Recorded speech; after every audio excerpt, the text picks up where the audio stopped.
ಅವನರಿತೆ ಮೂಢನಂಬಿಕೆ ಜಾತಿಯ ದ್ವೇಷದ ಪಂಕವ ಕಂಡು ನಲುಗುತ್ತನೊಂದೇ ಬಸವನ ಅವತಾರ ಮನುಕುಲ ಸೂರ್ಯನ ಅವತಾರ.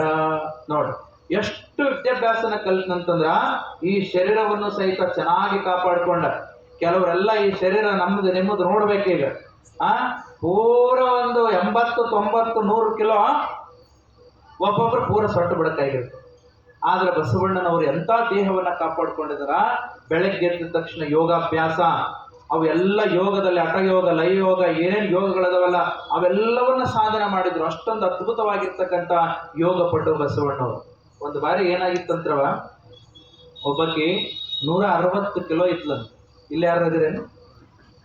ಇಲ್ಲಲ್ಲ, 160 ಕಿಲೋ ಡಾಕ್ಟರ್ ಹತ್ರ ಹೋದ್ಲಂತ. ಹೆಂಗಾರ ಮಾಡಿ ಡಾಕ್ಟ್ರೇ, ನನ್ನ ಬಾಡಿ ವಜ್ಜೆ ಆಗ್ಯದ, ದೇಹ ವಜ್ಜೆ ಆಗ್ಯದ, ಮತ್ತು ಇದು ಇಳಿಸ್ಬೇಕಾಗ್ಯದ, ಏನು ಮಾಡಬೇಕು ಅಂತ ಕೇಳಿದನು. ಅವಾಗ ಡಾಕ್ಟ್ರು ಭಾಳ ಒಳ್ಳೆಯವರಿದ್ರು. ಹೇಳಿದ್ರು, ನೋಡವ, ಮತ್ತು ನೀನಾರ 160 ಕಿಲೋ ಅದಿ, ಈಗ ಓವರ್ ಆಗಿದೆ, ಅದಕ್ಕೆ ನೀನು ಇದು ಇಳಿಸ್ಬೇಕಂತಂದ್ರೆ ನಿನಗೆ 8 ದಿವಸ ಟೈಮ್ ಕೊಡ್ತೀನಿ, ನಾನು ಹೇಳ್ದಂಗೆ ಮಾಡಬೇಕು. ಏನು ಮಾಡಬೇಕು ಅಂತ, ನೀನು ದಿನಕ್ಕೆ 7 ಕಿಲೋಮೀಟರ್ ವಾಕ್ ಮಾಡಬೇಕು ಅಂತ ಹೇಳಿದ್ರೆ. ಎಷ್ಟು? 7 ಕಿಲೋಮೀಟರ್. ಅಂದ್ರೆ ಹೋಗ್ತಾ 3.5 ಕಿಲೋಮೀಟ್ರು, ಬರ್ತಾ 3.5 ಕಿಲೋಮೀಟ್ರು. 8 ದಿವಸ ಆಯ್ತು ಅಂದ್ರೆ 10 ಕಿಲೋ ಕಡಿಮೆ ಆಗ್ತದೆ ನೋಡ್ರವ. ಹಿಂಗೆ ಮಾಡ್ಕೋಂತ ಹೋಗ್ಬೇಕಂತ ಡಾಕ್ಟ್ರು ಸಲಹೆ ಕೊಟ್ಟರು. ಆಯ್ತಂತ ಮನೆಗೆ ಬಂದ ಮೇಲೆ ಆಯ್ತು, 8 ದಿವಸ ವಾಕ್ ಮಾಡಿದ್ಲು, ಹೋದ್ರು. ವೇಟ್ ನೋಡಿದ್ರು 170 ಕಿಲೋ ಆಗ್ಯದ. ಅವಾಗ ಡಾಕ್ಟರ್ ಅಂದ್ರು, ನೀನು ಹೆಂಗೆ ಯೋಗ ಮಾಡಿದಿ, ಹೆಂಗೆ ವಾಕ್ ಮಾಡಿದಿ ಅಂತ ಕೇಳಿದ್ರು. ಅವಾಗ ನೀವೇ ಹೇಳಿದ್ರಲ್ಲ ಡಾಕ್ಟ್ರೆ, 7 ಕಿಲೋಮೀಟರ್ ನಡಿಬೇಕು, ಹೋಗ್ತಾ 3.5, ಬರ್ತಾ 3.5 ಅಂತ. ಹೌದು. ಅದಕ್ಕೆ ನಾನೇನು ಮಾಡ್ತಾ ಇದ್ದ, ನಮ್ಮ ಮನೆಗೆ ಸ್ಕೂಟಿ ಇತ್ತು, ತೊಗೊಂಡೋಗಿ ಅಲ್ಲಿ ನಿಂದ್ರಿಸ್ತಾ ಇದ್ದ, ಮತ್ತು ಅಲ್ಲಿ ಚಲೋ ಮಾಡ್ಕೊಂಡು ಬಂದು ನಮ್ಮ ಮನೆ ಮುಂದೆ ನಿಂದ್ರಿಸ್ತಾ ಇದ್ದ. ಯವ್ವ, ಇದು ನನ್ನ ಹಣೆ ಬರ ಅಂದ್ರು ಡಾಕ್ಟ್ರು. ನಿನಗೆ ಹೇಳಿದ್ದು ಕಾಲಿನಿಂದ ನಡ್ಕೊಂಡು ವಾಕ್ ಮಾಡಂತ, ಸ್ಕೂಟಿಯಿಂದ ತೊಗೊಂಡೋಗಲ್ಲ ಅಂತ. ಆವಾಗ ಸರಿ ಆಗಲಿ ಅಂತ. ಆಯ್ತು, ಇದು ಅಂತೂ ಮಾಡಿ, ಇನ್ನು ಮುಂದೆ ನಡ್ಕೊಂತ ಮಾಡು. ಮುಂದೆ ಏನು ಮಾಡು, ನೀನು ದಿನಾಲು ಎಷ್ಟು ಚಪಾತಿ ಊಟ ಮಾಡ್ತೀಯ? 5 ಚಪಾತಿ ಅಂದ್ರು. ಆಯ್ತು, ಅನ್ನ ಎಷ್ಟು ಊಟ ಮಾಡ್ತೀಯ? ಪೂರ ಗಂಗಾಳ ತುಂಬ ಉಣ್ತೀನಿ. ಆಯ್ತು ಸರಿ, ನೀ ಏನು ಮಾಡು, ಈಗೇನು ಗೋಲಿ ಕೊಡ್ತೀನಲ್ಲ, ಈ ಗೋಲಿ ಊಟಕ್ಕಿಂತ ಮೊದಲು ಏನು ತೊಗೊಳ್ತೀಯಲ್ಲ, ತಗೋ, ನಿನ್ನ ಬಾಡಿ ಕರಗ್ತದ ಅಂತಂದ್ರು. ಅವಾಗ ಅವ್ರು ಡಾಕ್ಟ್ರ್ ಹಂಗೆ ಹೇಳಿದ ತಕ್ಷಣ ಈಕೆ ಅಂದ್ರು, ಸರಿ ಗುರುಗಳೇ, ಇವು ಏನು ತೊಗೊಳ್ತಾ ಇದ್ದೀವಲ್ಲ, ತೊಗೊಂಡು ಚಪಾತಿ 5 ತಿಂದ ಮೇಲೆ ತಗೋಬೇಕು, ಏನು ತೊಗೊಂಡು ಈ ಗೋಲಿ ತಿನ್ನಬೇಕು ಅಂತ ಕೇಳಿದ್ವಿ. ಅಂದ್ರೆ ಹಿಂಗೆ ನಮ್ಮ ಜೀವನ ಆಗ್ಬಿಟ್ಟಿರ್ತದ. ನಮ್ಮ ಜೀವನದಲ್ಲಿ ನಮಗೆ ಯೋಗ, ಜೀವನ ಇದ್ರ ಬಗ್ಗೆ ಒಟ್ಟು ಆಸಕ್ತಿ ಉಳ್ಳಾರ್ದಂಗೆ ಆಗಿದೆ. ಇವತ್ತು ಡಾಕ್ಟ್ರನೂ ಸಹಿತ ಹೇಳೋರು ಹಾಗೆ, ಮಾಡೋರ್ನು ಹಾಗೆ ಆಗಿದ್ದಾರೆ. ಬಸವಣ್ಣವ್ರು ಎಂಥ ಒಂದು ಯೋಗ ಜೀವನವನ್ನು ಕಲ್ತ್ಕೊಂಡಿದ್ರು ಅಂತಂದ್ರೆ, ಯೋಗಾಭ್ಯಾಸದಲ್ಲಿ, ಆಮೇಲೆ ಅಭ್ಯಾಸದಲ್ಲಿ, ಜಗತ್ತಿನ ಎಲ್ಲ ಜ್ಞಾನವನ್ನು ತಿಳ್ಕೊಳ್ಳೋದಲ್ಲಿ ಎಲ್ಲದರಲ್ಲೂ ಮೊದಲಿದ್ರು. ಒಂದು ಬಾರಿ ಆ ಒಂದು ಜ್ಞಾನವನ್ನು ಹೊರಗಡೆ ಹಾಕಬೇಕಲ್ಲ. ಇವತ್ತೆಲ್ಲ 21 ವರ್ಷದಲ್ಲಿ ಜ್ಞಾನವನ್ನು ಕಲಿತ ಮೇಲೆ, ಯೂನಿವರ್ಸಿಟಿ ಕಲಿತ ಮೇಲೆ ಆ ಒಂದು ಜ್ಞಾನ ಹೊರಗಡೆ ಹಾಕಬೇಕಂದ್ರೆ PhD ಮುಗಿಸಿ ಅವರಿಗೆ ಡಾಕ್ಟರೇಟ್ ಪದವಿಯನ್ನು ಕೊಡ್ತಾರೆ. ಹಾಗೆ ಗುರುಕುಲದಲ್ಲಿ ಆ ಕಾಲದಲ್ಲಿ 21 ವರ್ಷ ತನಕ ಗುರುಕುಲದಲ್ಲಿ ಕಲಿಬೇಕು, ಆಮೇಲೆ ಅವ್ರಿಗೊಂದು ಸರ್ಟಿಫಿಕೇಟ್ ಕೊಡ್ತಾರೆ. ಆ ಒಂದು ಸಂದರ್ಭ ಬಂದಿರ್ತದ. ಅಲ್ಲಿವರೆಗೆ ಬಸವಣ್ಣನವರೆಲ್ಲ ಚೆನ್ನಾಗಿ ಅಭ್ಯಾಸ ಮಾಡಿಕೊಂಡು ಆ ಸಂಗಮನಾಥನ ಅರ್ಚನೆ ಮಾಡಿಕೊಂಡು ಪೂಜೆ ಮಾಡ್ಕೊಂಡಿರ್ತಾರೆ. ಆದ್ರೆ ಬಸವಣ್ಣನವರ ಮನಸ್ಸಿನಲ್ಲಿ ಒಂದು ಏನೋ ನೋವು ಇರ್ತದೆ. ಏನು ಅಂತಂತಂದ್ರ, ಆ ಘಟನೆ ನಡೆದಿರ್ತದ. ಆ ಘಟನೆ ನಾನು ಹೇಳಕ್ಕೆ ಇಷ್ಟಪಡ್ತೀನಿ. ಒಂದು ಬಾರಿ ಸಂಗಮನಾಥನ ಜಾತ್ರೆ ನಡೆದಿರ್ತದೆ. ಎಷ್ಟೊಂದು ಮೂಢನಂಬಿಕೆಗಳು ನೋಡ್ರಿ. ಮೂಢನಂಬಿಕೆಗಳು ಬೇರೆ, ಮೂಲ ನಂಬಿಕೆಗಳು ಬೇರೆ. ಇವತ್ತು ಜಗತ್ತಿನಲ್ಲಿ ಮೂಢನಂಬಿಕೆಗಳೇ ತುಂಬ ಹೋಗಿದವ್ರಿ. ಜಜ್ಜಿಗೂ ಸಹಿತ ನಮ್ಮನ್ನ ಸಂಪೂರ್ಣ ಮನಸ್ಸನ್ನ ಕೆಡಿಸ್ತಕ್ಕಂಥ ನಂಬಿಕೆಗಳು ಬಹಳ ಆಗಿದಾವೆ. ನಮಗೆ ಅದರಿಂದ ಶಾಂತಿನೂ ಸಿಗೋದಿಲ್ಲ, ಮನಸ್ಸಿಗೆ ನೆಮ್ಮದಿನೂ ಸಹಿತ ಇರೋದಿಲ್ಲ. ಹಾಗಾಗಿ ಬಸವಣ್ಣವ್ರು ಅದನ್ನು ನೋಡ್ತಾರ. ಬೆಳಗ್ಗೆದ್ದು ಏನು ನದಿಗೆ ಸ್ನಾನಕ್ಕೆ ಹೋಗ್ತಾರಲ್ಲ, ಅಲ್ಲೆಲ್ಲರೂ ಮುಳುಗೋದು, ಸೀದಾ ಸಂಗಮನಾಥನ ಮಡಿಯಿಂದ ಪೂಜೆ ಮಾಡೋದು, ನಾವು ಪೂಜೆ ಮಾಡಿದ್ವಿ ಅಂತ ಹೊರಟು ಹೋಗೋದು. ಕೆಲವರೆಲ್ಲ ಅಲ್ಲಿ ಗಿಡ ಇರ್ತಾವ, ನೀವು ಮಾಡ್ತೀರಿ, ಅದು ಯಾಕೆ ಮಾಡಬೇಕು ಯಾಕೆ ಮಾಡಬಾರ್ದು ಅಂತ ಹೇಳ್ತೀನಿ. ನಾನು ಯಾವುದು ಟೀಕೆ ಮಾಡ್ಲಿಕ್ಕೆ ಹೋಗಲ್ಲ.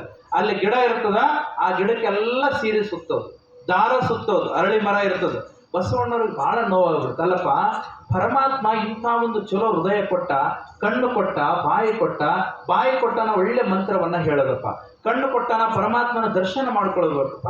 ಅದನ್ನು ಬಿಟ್ಟು ಏನ್ ಮಾಡ್ತಾ ಇದ್ರಂದ್ರ, ಈ ಒಂದು ಗಾಳಿ ಚೆನ್ನಾಗಿ ಗಾಳಿ ಬರಲಿ ಅಂತಾನೆ ಗಿಡವನ್ನ ಬೆಳೆಸಿದನ.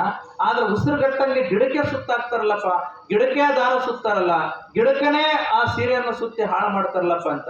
ಯಾಕೆ ಅರಳಿ ಮರಕ್ಕೆ ಸುತ್ತಬೇಕಂತ ಹಿಂದಿನ ಕಾಲದಲ್ಲಿ ಹೇಳಿದ್ರಂದ್ರ, ಅದು ನಿಮ್ಮ ಒಳಗಡೆ ಒಂದು ಭಕ್ತಿ ಬರಲಿ. ಕಾರಣ ಯಾಕೆ ಭಕ್ತಿ ಅಂತಂದ್ರ, ನಿಮಗೆ ಒಂದು ಯೋಗ ಸೂತ್ರ ಅದ, ಆರೋಗ್ಯದ ಸೂತ್ರ ಅದಾವ. ಪ್ರತಿಯೊಂದು ದೇವಸ್ಥಾನ ಅಥವಾ ಆಶ್ರಮದ ಮುಂದ ಅರಳಿ ಮರ, ವಟವೃಕ್ಷ ಯಾಕಿರ್ಬೇಕು ಅಂತಂದ್ರ, ಅಶ್ವವೃಕ್ಷ ಯಾಕಿರ್ಬೇಕಂತಂದ್ರ, ನೋಡ್ರಿ ನೀವು ಬೇರೆ ಈ ಬೇವಿನ ಮರ ಇದೆಯಲ್ಲ, ರಾತ್ರಿ ಎಲ್ಲ ಇದೇನ್ ಮಾಡ್ತದೆ ಅಂದ್ರೆ ಇಂಗಾಲ ಡೈಆಕ್ಸೈಡ್ ಬಿಡುತ್ತದೆ. ಇದು ಅಂದ್ರೆ ಇದ್ರ ಕೆಳಗಡೆ ನೀವು ರಾತ್ರಿ ಕುಳಿತೀರ ಅಂತಂದ್ರ ಒಳ್ಳೆ ಗಾಳಿ ಇರೋದಿಲ್ಲ, ಇದು ವಿಷಕಾರಿ ಗಾಳಿಯನ್ನು ಬಿಡ್ತಾ ಇರ್ತದೆ. ಆದ್ರೆ ಅರಳಿ ಮರ ಒಂದೇ ದಿನದ 24 ಗಂಟೆಗಳ ಕಾಲ ಅದು ಒಳ್ಳೆ ಗಾಳಿಯನ್ನೇ ಸೂಸ್ತಾ ಇರ್ತದ, ನಿಮಗೆ ಆರೋಗ್ಯವಾಗಿರ್ತಕ್ಕಂಥ ಗಾಳಿಯನ್ನೇ ಕೊಡ್ತದ. 80 ರೋಗಗಳನ್ನ ಕಳಿತಕ್ಕಂಥ ಶಕ್ತಿ ಅರಳಿ ಮರಕ್ಕೆ ಇರ್ತದೆ. ಅದಕ್ಕೆ ನಮ್ಮ ಹಿರಿಯರು ಏನ್ ಮಾಡಿದ್ರ ಅಂತಂದ್ರ, ನೀವು ಒಂದು 3 ರೌಂಡ್ ಅರಳಿ ಮರ ಹತ್ರ ಕೂಡ್ರಿ, ಇಲ್ಲ ಅಂತಂದ್ರ 3 ಸುತ್ತು ನೀವು ಹಾಕಿದ್ರಿ ಅಂತಂದ್ರ ಅದರ ಗಾಳಿ ಪ್ರಭಾವದಿಂದ ನಿಮ್ಗ ಆರೋಗ್ಯ ಚಂದ ಇರ್ತದಂತ ಅವತ್ತು ಹೇಳಿದ್ರು. ಆದ್ರೆ ಇವ್ರು ಏನ್ ಮಾಡಿದ್ರು, ಪೂಜೆ ಮಾಡ್ಲಕ್ ಶುರು ಮಾಡಿ ಅದಕ್ಕೆಲ್ಲ ಬಟ್ಟೆ ಸುತ್ತದು, ದಾರ ಸುತ್ತದು ಮಾಡಿ ಕೆಡಿಸ್ಬಿಟ್ರು. ಬಸವಣ್ಣರು ಇದನ್ನು ಕಂಡು ಬಹಳ ನೊಂದುಕೊಳ್ತಾರ. ನೀರನ್ನು ಕಂಡು ಮುಳುಗುವ ಜನವ, ಮರವನ್ನು ಕಂಡು ಸುತ್ತುವ ಜನವ, ಬತ್ತುವ ಜಲವ, ಒಣಗುವ ಮರವ ಮೆಚ್ಚಿದವರು ನಿಮ್ಮನೆತ್ತ ಬಲ್ಲರಯ್ಯ ಕೂಡಲ ಸಂಗಮ ದೇವ ಅಂತ. ನಾವು ಮರ ಮೆಚ್ಕೊಂಡಿವಿ, ನಾವು ಗಾಳಿಯನ್ನ ಮೆಚ್ಕೊಂಡಿವಿ, ನಾವು ನೀರನ್ನ ಮೆಚ್ಕೊಂಡಿವಿ, ಭೂಮಿಯನ್ನ ಮೆಚ್ಕೊಂಡಿವಿ. ಆದ್ರೆ ಇವೆಲ್ಲವನ್ನ ಕೊಟ್ಟಿರ್ತಕ್ಕಂಥ ಒಂದು ಪರಮಾತ್ಮನ್ನ ಇವನು ಚೆನ್ನಾಗಿ ನೋಡ್ಕೊಳ್ಳೋಣ. ಗಿಡ ಬೆಳೆಸೋಣ, ಚಲೋ ಹೊತ್ನಾಗೆ ಹಣ್ಣು ಕೊಡ್ತದ, ಅವಕ್ಕೇನು ತೊಂದರೆ ಕೊಡೋದು ಬೇಡ. ಭೂಮಿ ಚೆನ್ನಾಗಿ ನೋಡ್ಕೊಳ್ಳೋಣ, ಯಾಕಂದ್ರೆ ಸಾವಿರಾರು ಕೋಟಿ ವರ್ಷಗಳ ಕಾಲ ನಾವು ಇರಬೇಕು, ಮುಂದಿನ ಪೀಳಿಗೆನೂ ಇರಬೇಕು, ಚೆನ್ನಾಗಿ ನೋಡ್ಕೊಳ್ಳೋಣ. ನೀರು ಸ್ವಚ್ಛವಾಗಿ ಇಟ್ಕೊಳ್ಳೋಣ, ಆದ್ರೆ ಆ ನೀರನ್ನ ಮೈಲಿಗೆ ಮಾಡಿ ಜೀವನವನ್ನ ಮಾಡೋದು ಏನಿದೆ ಅಂತೇಳಿ ಬಸವಣ್ಣನವರು ಪ್ರಕೃತಿ ಪ್ರಿಯರಾಗಿ ಅವನ್ನ ಕಾಪಾಡ್ತಾರೆ. ಆದ್ರೆ ಪ್ರಕೃತಿ ಸೃಷ್ಟಿ ಮಾಡಿರ್ತಕ್ಕಂಥ ಪರಮಾತ್ಮನನ್ನ ಪ್ರೀತಿಸ್ತಾರೆ. ಈ ರೀತಿಯಾಗಿ ಬಸವಣ್ಣನವರು ಪೂಜೆ ಮಾಡೋದು ಹೇಳಿಕೊಟ್ರು. ಆವಾಗ ಜಾತ್ರೆ ನಡೆದದ.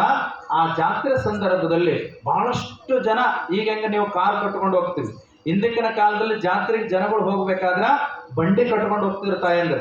ಆ ಬಂಡಿ ಒಳಗಡೆ ಕುಟುಂಬದವರೆಲ್ಲರೂ ಕುಂತ್ಕೊಂಡು ಹೋಗ್ತಾ ಇದ್ರು. ಈಗಲೂ ಸಹಿತ ಬಂಡಿಗಳು ಹೋಗ್ತಾ ಇದಾವೆ ಹಳ್ಳಿಗಾಡಲ್ಲಿ.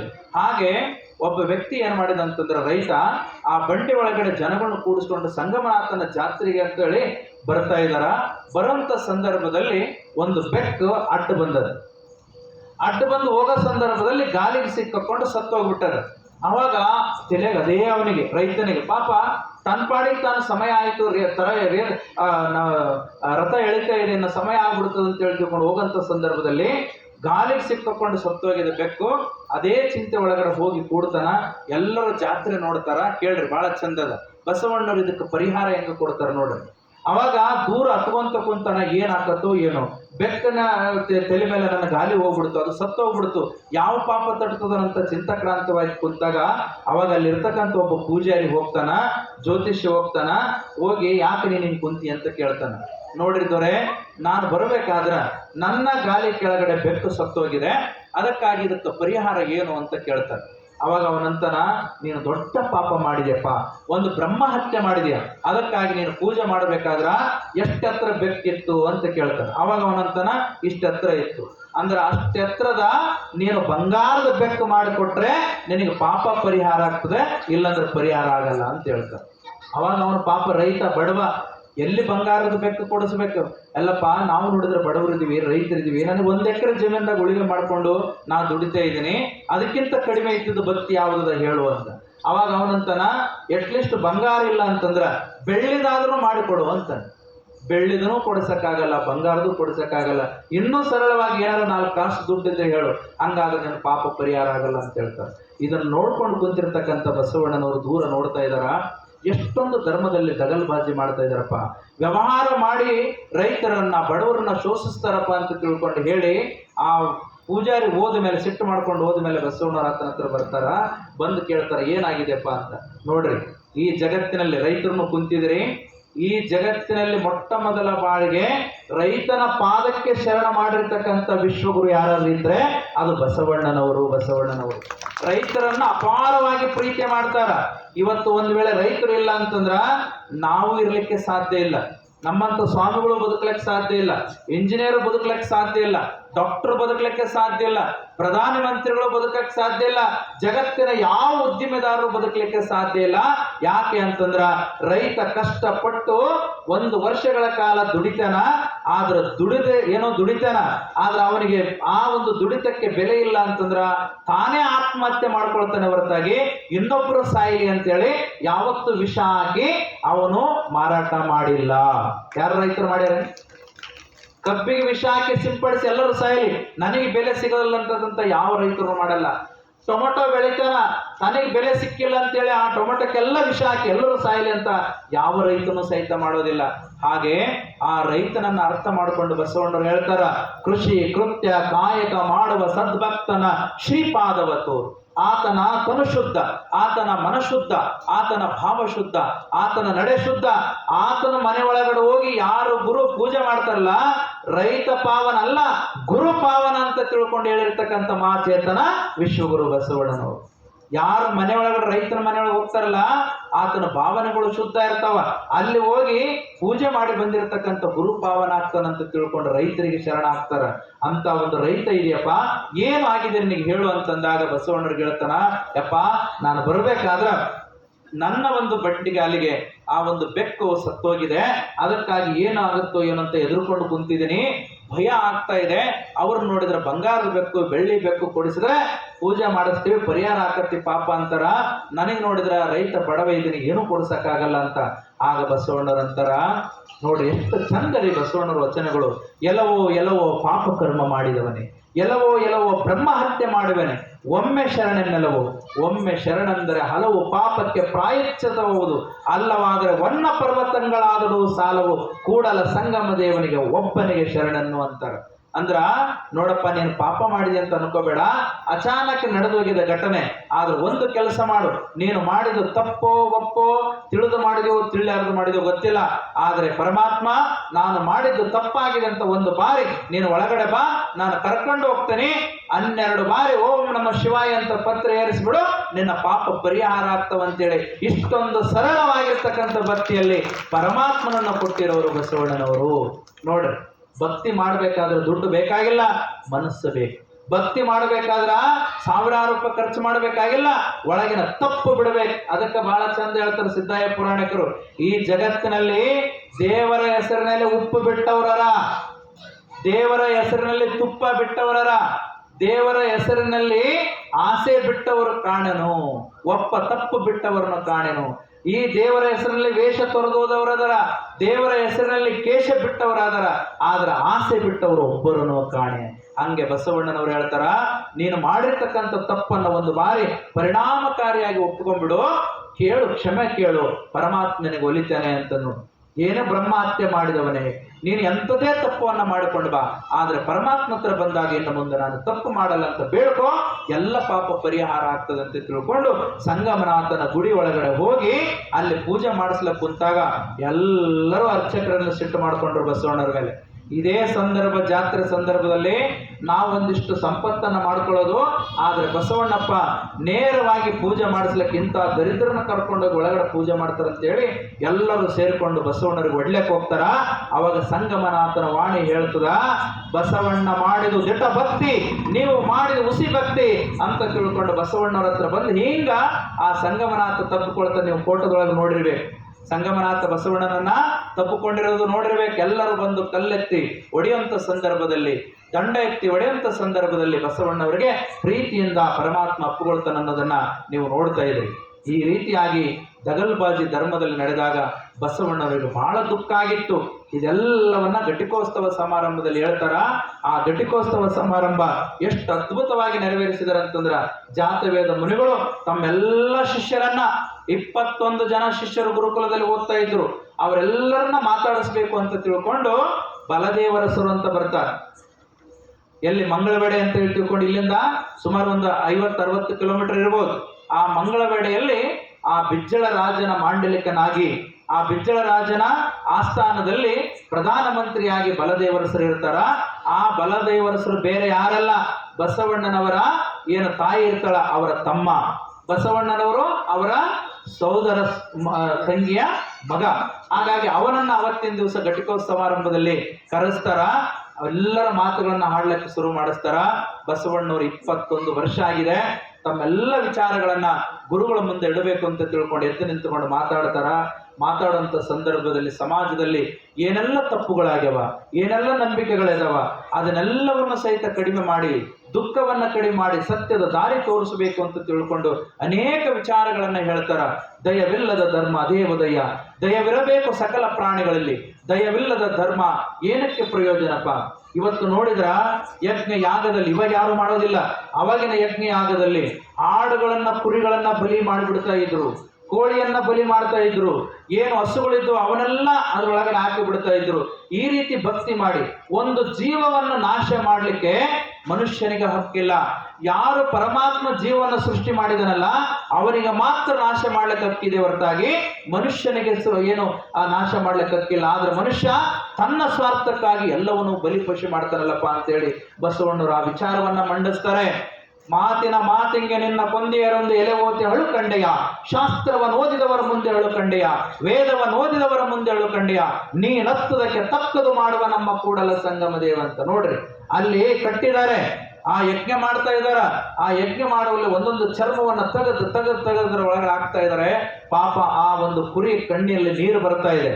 ಬೇರೆಯವ್ರು ಯಾರಾದ್ರ ಅವ ಹುಟ್ಟಿದವ ಅವು ಮನುಷ್ಯರು ತಿನ್ಲಕ್ಕೋಸ್ಕರ ಹುಟ್ಟೆವಂತ ಹೋಗ್ಬಿಡ್ತಾ ಇದ್ರು. ಆದ್ರೆ ಬಸವಣ್ಣವ್ರು ಅದರ ಕಣ್ಣಿನ ನೀರನ್ನ ನೋಡಿ ಅಳುತ್ತಾರೆ, ತನ್ನ ನೋವಂತ ಅಳ್ತಾರ. ಯಾಕಂದ್ರೆ ಬಸವಣ್ಣನವರು ಜಂಗಮ ಪ್ರೇಮಿ. ನನ್ನ ಜೀವವೇ ಇನ್ನೊಬ್ಬರ ಜೀವ, ಇನ್ನೊಬ್ಬರ ಕಾಲಿಗೆ ಮುಳ್ಳು ಮುರಿತಂದ್ರ ನನ್ನ ಕಾಲಿಗೆ ಮುಳ್ಳು ಮುರಿತಂತ ತಿಳ್ಕೊಳ್ತಾ ಇದ್ರು. ಇನ್ನೊಬ್ಬರು ಅಳ್ಳಕ್ ಶುರು ಮಾಡಿದ್ವಂದ್ರ ಅವ್ರ ಹತ್ರ ಹೋಗಿ ಏನು ಕಾರಣ ಅಂತ ತಿಳ್ಕೊಂಡು ಅವರು ದುಃಖ ತಪ್ತರಾಗಿ ಪರಿಹಾರ ಮಾಡ್ಲಕ್, ಅದಕ್ಕಾಗಿ ಬಸವಣ್ಣನವರಿಗೆ ಆಪ್ತ ಬಂಧು, ಆಪ್ತ ರಕ್ಷಕ ಅಂತ ಇವತ್ತಿಗೂ ಸಹಿತ ನೀವು ಆ ರೀತಿ ಬೇಡ್ಕೊಂಡ್ರೆ ಬಸವಣ್ಣ ಅವನ್ನೆಲ್ಲ ಕಷ್ಟದಲ್ಲಿ ಭಾಗಿಯಾಗ್ತಾರೆ. ಆ ರೀತಿಯಾಗಿ ಎಲ್ಲ ವಿಚಾರಧಾರೆಗಳನ್ನ ಹೇಳಿದಾಗ ಮಧುವರಸ ಏನು ಅವರ ಮಾಮ ಇದ್ರಲ್ಲ ಪ್ರಧಾನಮಂತ್ರಿ, ಅವ್ರಿಗೆ ಬಹಳ ಖುಷಿ ಆಗ್ತದೆ. ಎಷ್ಟೊಂದು ಸಮಾಜ ಚಿಂತನೆ ಇದವಪ್ಪ, ಎಷ್ಟೊಂದು ಸಮಾಜ ಪರಿವರ್ತನೆ ಮಾಡ್ಬೇಕಂತ ಮಾತುಗಳನ್ನ ಆಡ್ತಾನಂತ ಹೇಳಿ ಆ ಒಂದು ಘಟಿಕೋತ್ಸವ ಸಮಾರಂಭ ಮುಗಿದ ಮೇಲೆ ಗುರುಗಳ ಹತ್ರ ಬರ್ತಾರ. ಈ ಹುಡುಗ ಯಾರು ಅಂತ ಕೇಳ್ತಾರೆ. ಅವಾಗ ಗುರುಗಳು ಹೇಳ್ತಾರ, ಬೇರೆ ಯಾರಲ್ಲ, ನಿಮ್ಮ ಸೋದರ ತಂಗಿಯ ಮಗ, ಇವರು ಸಣ್ಣ ವಯಸ್ಸಿನಿದ್ದಾಗ ಮನೆ ಬಿಟ್ಟು ಬಂದಿದಾರ ಅಂತೇಳಿ. ಆಗ ಮಧುವರಸ ಅಂತ ಸಣ್ಣ ವಯಸ್ಸಿನಿದ್ದಾಗ ಅವನು ಜನ್ನಿವಾರ ಹಾಕಿದ್ರೆ ಬಿಟ್ಟು ಬಂದ, ನಮ್ಮ ಕುಲಕ್ಕೆ ಕಂಟಕನಾದಂತ ನಾವು ಭಾವಿಸ್ಕೊಂಡು ಬಹಳ ಉದ್ದಟತನದಿಂದ ಜಗಳ ಮಾಡಿ ಬಂದನ ಅಂತ ತಿಳ್ಕೊಂಡು ನಾವೆಲ್ಲರೂ ಮರೆತು ಬಿಟ್ಟಿದೀವಿ. ಆದ್ರೆ ಇಲ್ಲಿ ಬಂದು ನೋಡಿದಾಗ ಎಂಥ ಜ್ಞಾನವನ್ನ ಸಂಪಾದನೆ ಮಾಡಿದನಂತ ಹೇಳಿ ಸಾಕ್ಷಾತ್ ಮಧುವರ ಬಲದೇವರಸರೇ ಬಸವಣ್ಣವರ ಪಾದಕ್ಕೆ ಶರಣಾಗಿಬಿಡ್ತಾರೆ. ಎಂಥ ಒಂದು ಜ್ಞಾನಿ ಅಂತ ಹೇಳಿ. ಅವಾಗ ಹೇಳ್ತಾರ, ಆಸೆ ಹುಟ್ಟುತ್ತದೆ ನೋಡ್ರಿ, ನೀವು ಬಹಳ ಚಲೋ ನಿಮ್ಮ ಮನೆ ಒಳಗಡೆ ದೊಡ್ಡ ಡಾಕ್ಟರ್ ಆದ್ರು, ಇಂಜಿನಿಯರ್ ಆದ್ರು, ಅಥವಾ ನೀವೇ ಒಂದು ದೊಡ್ಡ ರಾಜಕಾರಣಿ ಅದೇ ಅಂದ್ರೆ ಅವತ್ತಿನವರೆಗೂ ಮಾತಾಡ್ಸಕ್ ಬರ್ಲಾರ್ದವ್ರು ಅವತ್ತು ಬರ್ಲಕ್ ಶುರು ಮಾಡ್ತಾರೆ. ಹೌದಲ್ರಿ? ನಿಮ್ಮೆಲ್ಲ ಲೌಕಿಕ ಜೀವನದಲ್ಲಿ ನಡೆಯೋ ಘಟನೆ. ನೀವು ಒಂದ್ ಸ್ವಲ್ಪ ಬೆಳೆದು ನಿಂತಂದ್ರೆ ಎಲ್ಲರೂ ಬರ್ತಾರೆ, ನೀವು ಕಷ್ಟದಾಗಿದ್ರೆ ಅಂದ್ರೆ ಒಬ್ಬರು ಬರೋದಿಲ್ಲ. ಹಾಗೆ ಬೆಳೆದು ದೊಡ್ಡವರಾಗಿದ್ದಾರೆ, ಜ್ಞಾನಿಗಳಾಗಿದ್ದಾರೆ. ಆವಾಗ ಮಧುವರಸ ಹೇಳ್ತಾನ, ನಿಮ್ಗೆ ಇನ್ನೇನು 12 ಗಂಟೆ ತನಕ ಹಿಂಗೆ ಕೂಡಿಸ್ತೇನೆ. ಯಾಕಂದ್ರೆ ಮುಗಿಬೇಕಲ್ಲ, ಬಸವಣ್ಣವ್ರ ಕತೆ ಮುಗಿಬೇಕಲ್ಲ, ಇದು ಮುಗಿಲಾರದ ಕತೆ ಇದು. ಒಬ್ಬ ರಾಜ ಇದ್ನಂತ್ರಿ. ರಾಜ ಒಂದು ಬಹುಮಾನ ಇಟ್ಟ. ಏನಿಟ್ಟಂದ್ರ, ಯಾರು ಕಥೆಯನ್ನ ಮುಗಿಸೋದಿಲ್ಲ, ಒಂದು ಕತೆ ಹೇಳ್ಬೇಕು, ಆ ಕತೆ ಮುಗಿಬಾರದು, ಆ ಕತೆ ಮುಗಿಬಾರದು, ಹಂಗೆ ಯಾರು ಹೇಳ್ತಾರಲ್ಲ ಅವ್ರಿಗೆ 100 ವರ ಕೊಡ್ತೀನಿ ಅಂತ ಹೇಳಿದ ರಾಜ. ಅವಾಗ ಎಲ್ಲರೂ ನಾ ಕತೆ ಹೇಳ್ತೀನಿ, ನೀ ಕತೆ ಹೇಳ್ತೀನಿ ಅಂತ ಎಲ್ಲರೂ ಸಾಲಾಗಿ ಬಂದ್ರು. ಆದ್ರೆ ಯಾರು 5 ನಿಮಿಷ ಕತೆ ಹೇಳಿದ್ರು ಮುಗಿಸ್ತಾ ಇದ್ರು, ಯಾರು 10 ನಿಮಿಷ ಕತೆ ಹೇಳ್ತಿದ್ರು ಮುಗಿಸ್ತಾ ಇದ್ರು, ಯಾರು 1 ತಾಸು ಹೇಳಿ ಮುಗಿಸ್ತಾ ಇದ್ರು. ಒಬ್ಬ ಲಾಸ್ಟಿಗೆ ರೈತ ಬಂದ. ಅವಾಗ ಅವನಂದ, ನಿನಗೇನು ಕತೆ ಬರ್ತದೋ ಅಂದ. ನಾ ಕತೆ ಮುಗಿಲಾರ್ದ ಕತೆ ಹೇಳ್ತೀನಿ ಅಂದ. ಏನು ಹೇಳ್ತೀನಿ ಅಂದ. ಅವಾಗ ರಾಜ, ನನಗೆ ನೀವು 10 ಎಕರೆ ಭೂಮಿ ಕೊಡು ಅಂದ. ಆಯ್ತು ಕೊಡ್ತೀನಿ. ಮತ್ತು 10 ಎಕರೆ ಬೆಳೆಯಷ್ಟು ರಾಗಿ ಕೊಡು ಅಂದ. ಆಯ್ತು ಕೊಡ್ತೀನಿ ಅಂದ. ಅದನ್ನ ನಾನು ಬಿತ್ತೀನಿ ಅಂತ ಹೇಳ್ದ. ಆಯ್ತು ಬಿತ್ತಪ್ಪ ಅಂತ ಹೇಳ್ದೆ. ಆಯ್ತು 1 ವರ್ಷ ನಾನು ಬಿತ್ತಿ ಬೆಳೆದೆ. ಆಯ್ತು ಸರಿ, ಮುಂದೇನು? ರಾಶಿ ಮಾಡಿದೆ ನಾನು 10 ಎಕರೆದು ರಾಗಿ ರಾಶಿ ಮಾಡಿದೆ. ಆಯ್ತು ಪರವಾಗಿಲ್ಲ, ರಾಶಿ ಮಾಡಿದೆ. ಎಲ್ಲಿ ಮಾಡಿದ್ದೀನಿ? ನಿಮ್ಮ ರಾಜ ಆಸ್ಥಾನದ ಮುಂದೆ, ಅರಮನೆ ಮುಂದೆ ಮಾಡಿದೆ. ಸರಿ, ಮುಂದೆ ಏನಪ್ಪ ಅಂತ? ಈಗ ನಿಮ್ಮ ಅರಮನೆ ಮುಂದೆ ಒಂದು ಗಿಡ ಅದ, ಅಲ್ಲಿ ಒಂದು ಪಕ್ಷಿ ಕುಂತದ. ಆ ಪಕ್ಷಿ ಈ ರಾಶಿ ಒಳಗಡೆ ಬರ್ತದ, ಕಾಳನ್ನ ತಗೊಳ್ತದ, ಹೋಗಿ ತಿಂತದ, ತಾನು ತಿಂದು ಮರಿಗಳಿಗೆ ಕೊಡ್ತದ ಅಂದ. ಸರಿಯಪ್ಪ ಪರವಾಗಿಲ್ಲ. ಮತ್ತೆ ಮುಂದೇನು? ಮತ್ತೆ ಅಲ್ಲಿ ಕುಂತ್ಕೊಂಡು ಅವತ್ತಿಂದ ಹೊಟ್ಟೆ ತುಂಬಿಸ್ಕೊಂತು. ಮಾರನೇ ದಿವಸ ಮತ್ತೆ ಬಂತು, ಮತ್ತೆ ತಗೊಳ್ತು, ಮತ್ತೆ ಹೋಗಿ ತಿಂತು, ಕುಂತು ಆರಾಮಿತ್ತು. ಮತ್ತೆ ಮುಂದೆ ಏನಪ್ಪ? ಮತ್ತೆ ಮಾರನೇ ದಿವಸ ಬಂತು. ಮೂರ್ಖ ಇದೆಯೇನು? ಆಯ್ತು, ಬಂತು, ತಿಂತು, ಹೋಗಿ ಕುಂತು, ಮುಗಿತಪ್ಪ. ಯಾಕೆ ಹಿಂಗೆ ಹೇಳಕತ್ತಿ? ಅವಾಗ ಅವನಂದ, ರಾಜರು ನೀವೇನ್ ಹೇಳಿರಿ? ಏನ್ ಹೇಳಿರಿ? ಮುಗಿಲಾರ ಕತೆ ಹೇಳ್ಬೇಕಂತ. ಹೌದು, ಈಗ ನಿಮ್ಮ ಅರಮನೆ ಮುಂದೆ ಎಷ್ಟದ ರಾಶಿ? ಏಪ್ಪ 20 ಫೀಟ್ ರಾಶಿ ಅದರು ಅಂತ. ಮತ್ತ ಆ 20 ಫೀಟ್ ರಾಶಿ ಅವು ಕಾಳುಗಳೆಲ್ಲ ಮುಗಿಬೇಕಲ್ಲ, ಆ ಕಾಳುಗಳು ಮುಗಿಯತ್ತ ನನ್ನ ಕತೆ ಹಿಂಗೆ ಶುರು ಇರ್ತದ ಅಂತ. ಹಂಗ ಬಸವಣ್ಣಪ್ಪನ ಕತೆ ಮುಗಿತ ನಿಮಗೆ ನಾ ಬಿಡಲ್ಲ. ಇರ್ಲಿ ನೋಡ್ರಿ, ಬಸವಣ್ಣನವರು ಎಂಥ ಒಂದು ಆದರ್ಶ ಚೇತನ, ಒಳ್ಳೆ ಜ್ಞಾನವಂತರು, ಒಳ್ಳೆ ಪ್ರತಿಭಾನ್ವಿತರದನ್ನ ಅವರು ಮಾತಾಡಿಸ್ಲಿಕ್ಕೆ ಬಹಳ ಜನ ಬರ್ತಾರ.